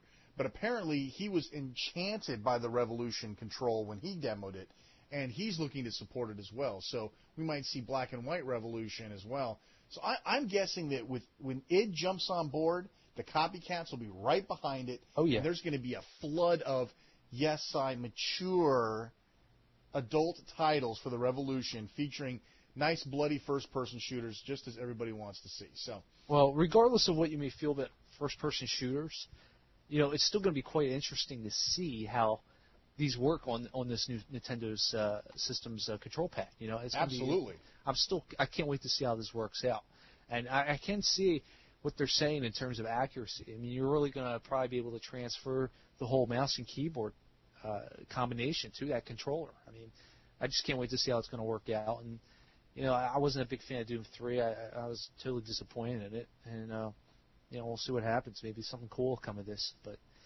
Peter Molyneux, I mean, I know my sister's a big fan of Black and White. Yeah, my kid's a total nut for Black and White. And actually, I think there's a DS version of that in the works. It is. Too. There is one coming. I haven't heard much of it lately, though. It's been pretty quiet. Yeah. So, but normally those quiet games are the ones that come out and surprise you too. I know. So I love we'll see what happens. Speaking of big titles coming to the DS, there is in the new EGM. Apparently, there's an interview, and I'm never going to bother trying to pronounce this guy's name right. Ijai Awanuma. Awanuma? Anyway, apparently he's a Zelda guy, programmer on the team. And apparently there's just been a couple of whispers that Zelda is on its way to the DS, and it's going to be using a very unique control system that people have never experienced in Zelda, which, of course, the touchscreen will give access to that. And the guy went on to say that part of what makes Zelda work out is that you always feel like you're in the world doing things as Link, with Link, in that interactive facility. And we've been talking a lot about this, about how the DS humanizes this integration with the game, like Trauma Center. You really feel like you're cutting this guy open. Yeah, an active participant. Yeah, and I think that this guy's just kind of alluding to the same thing, that for the first time, Link is actually going to be touchable, or you're going to be able to do this thing as Link. And I've never been a huge Zelda fan. I'll be totally honest, but I'll be interested to see what they do with this. Yeah, as a big fan of the original Zelda, mainly. I mean, it's in my top 10 of all time. I can't wait to see what they do with this. I mean, I was never a big fan of these 3D Zeldas. Everybody's citing Ocarina of Time on the Nintendo 64 as like one of the best games. I'm probably in the minority. I just can't get into the game. I don't know what it is. I don't know if it's the controller. I just don't like the whole 3D effect of it. I guess I'm too stuck on the original one. It's still my favorite of all the Zeldas, and it seems like they took away a lot of the simplicity that was involved in the first Zelda, and they just kind of made it more in depth, and I don't think it was needed. So I can't wait to see what they do with this. Yeah. Maybe having the access to the stylus and the touchpad will really add something new to this game. But I'm still kind of on the fence with the whole thing. And by the way, let's see if we can get this right here. There you go. Did you say the guy's name? Yeah, I could barely hear it. I don't think the people at home will be able to hear it. IG Aonuma, yes. So, IG Aonuma? Nice. IG Aonuma. That's according to Opera. All right. Well, dude, I'll tell you what. Opera pronounces Japanese a lot better than I do. Yeah, that's going to be our official translator from now on. That's right. And for those of you wondering what the hell we're talking about, the Opera web browser, which, as we all know, is coming to the DS soon, for better or for worse, and of course it's my favorite web browser, and it has been for better half of a decade. It has a built-in speech translation system where you can actually highlight text on the screen and have it read it back to you. And I'm telling you, it really takes cool. words. It's pretty damn accurate, especially on words that are like Japanese and that are some odd languages. It comes up with the translations very well. I'm pleased. So that's our new Opera translator. Yeah, that's really. That's funny, dude. It's. I love that. That's great stuff. Anyway, last up on that I have here is we talked last month about Phoenix Wright getting a second run. A lot of the people who missed out, now it's like being eBayed for like $60 and all this crazy talk. It's coming out in the UK at the end of the month. Our good buddies over at the United Kingdom, we love you guys. It's coming out there at the end of March, and apparently the reason we may be getting a second run is because we may be piggybacking off their production run. So I don't know a lot about that, but that stands to reason that you could probably import it. And it's going to be English even if it has an extra U here and there. Right.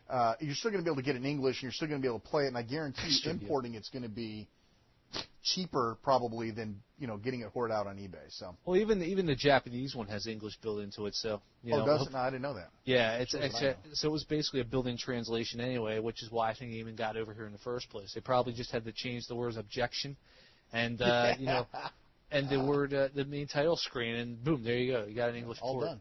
Nice. Yeah. So hopefully all you UK DS fans will pick this game up. It's definitely worth it. It's a good game. You got to support it. I know in America the thing is completely sold out. Do us all a favor and support this game so that we can see some more come over, because it's a great series. And they do have other games that they could be bringing over here if we show our support and do a lot of mouthing off about the whole series. Yeah, like I said before, my wife, she did not put the DS down until it was done. I mean, literally into the night, into the morning. That's awesome. I haven't gotten to play it yet. It's on my list of things to play. I know that if it's really that addictive, I'll be the same way. And I just do not have that kind of free time. I've only played through the first case, to be honest with you, but I'm saving the rest for a rainy day from when we have a slow period of games. Yeah. But I'm gonna tell you, it's a lot of fun. I'm really enjoying it. It's a lot of reading involved, but the whole characterization and just the storyline really drags you in and clamps you down. And I've noticed like the UK top list. I think we have 50 Cent Bulletproof involved in there. So if you guys are supporting that game, you should be ashamed. And I want to see Phoenix Wright in that listing. Right. Yeah, that's right. Let's get some Phoenix Wright in there. Because you guys have just as bad taste as the American gamers do, in my opinion. I'm gonna get flack for that, but yeah, probably. You know what? Sorry. It's got to be said. I'm looking at some of your top 10 lists, and hey, we're no better though. I mean, we're just. Oh, I agree. Yeah, it's really horrible. The UK tries to make themselves look like they're better than us. So. In some cases, they are. Okay, that rounds up the touch and go segment. Just a few notes about the website before we stop the show. We're actually going to get in under 3 hours this time. How pleasant.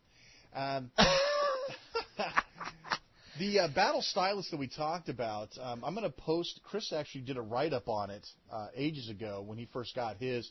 We're going to take that and put it up on the site. So look for a link there. And you can get this at PDA Panache. Is that how you pronounce that? Panache? I don't know. Panache. It's PDA, PANACHE.com. And, so you can pick it up there. We're going to give you a link, and we're going to give you all the information you need to pick that up. We're real impressed with it. So hopefully we send them enough business that they'll send us over the DS Lite styluses for free when they come out so we can evaluate those for you. Yeah, it's a really cool little thing. I mean, it just improves on the whole presentation of the DS in general and whole and playability of it. I really like the thing. It's really professional. Way cool stuff. Also, there's a couple other things too. We did some visual updates for you on the site. Just a little bit of fluff. A lot of people, don't like real plain stuff. We're trying to kind of fluff it up as we get a chance, add a little graphic panache without making it take 27 years to load. So we're trying to kind of touch it up. We fixed the RSS news feed, which I can't believe nobody reported earlier. That shows how many people are using it, I guess. But the RSS feed is fixed. We got more content coming. And finally, the big thing that we want to break for you, and I'm not sure if it will be up by the time the show comes out, but we're working hard on it. We have decided that despite the fact that there are 50 million Nintendo DS game databases out there, there's a wiki entry, there's a Wikipedia version of this database. Even our friends over at ds-x2.com have their own game database. Nintendo has a game database. IGN has a game database. We wanted something that was a little more tailored to what we thought was important to gamers.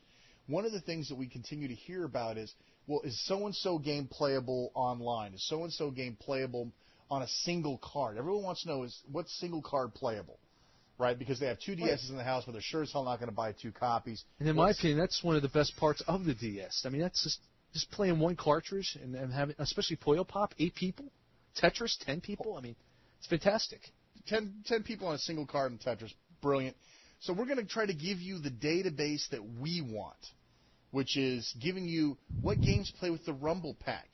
Go try to find that out. Go try to Google what games allow you to play on both single and multi-card. You're not going to find it because it's not out there because we looked.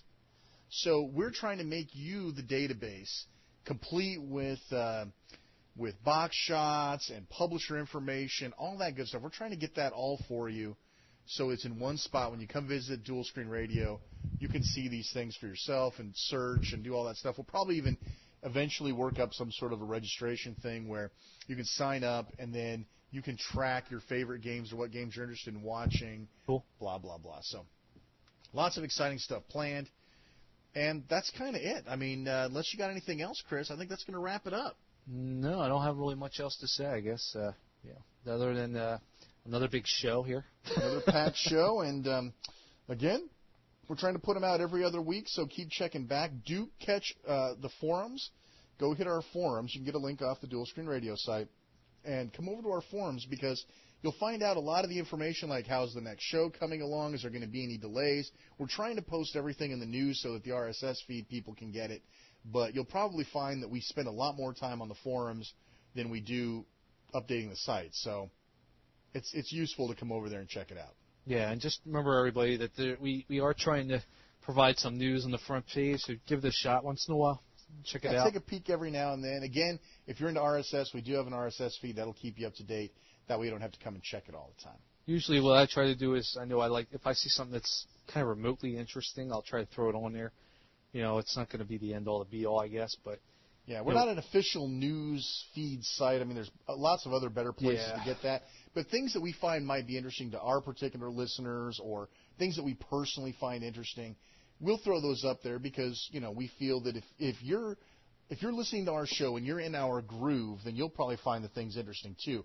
We're not going to report, something loser. We're going to report stuff that we find interesting. We're not going to report everything and anything. There's plenty of other sites to do that. We'll give you kind of our groove on everything. So, yeah. And that's what's important. Yeah, right. Our groove, right? Our groove, yes. All right. Well, this is Shane R. Monroe with Dual Screen Radio. And this is Chris Henschel, his valuable compatriot. My compadre. Yes. Saying, until next time, listening is good. Listening is good. It is good.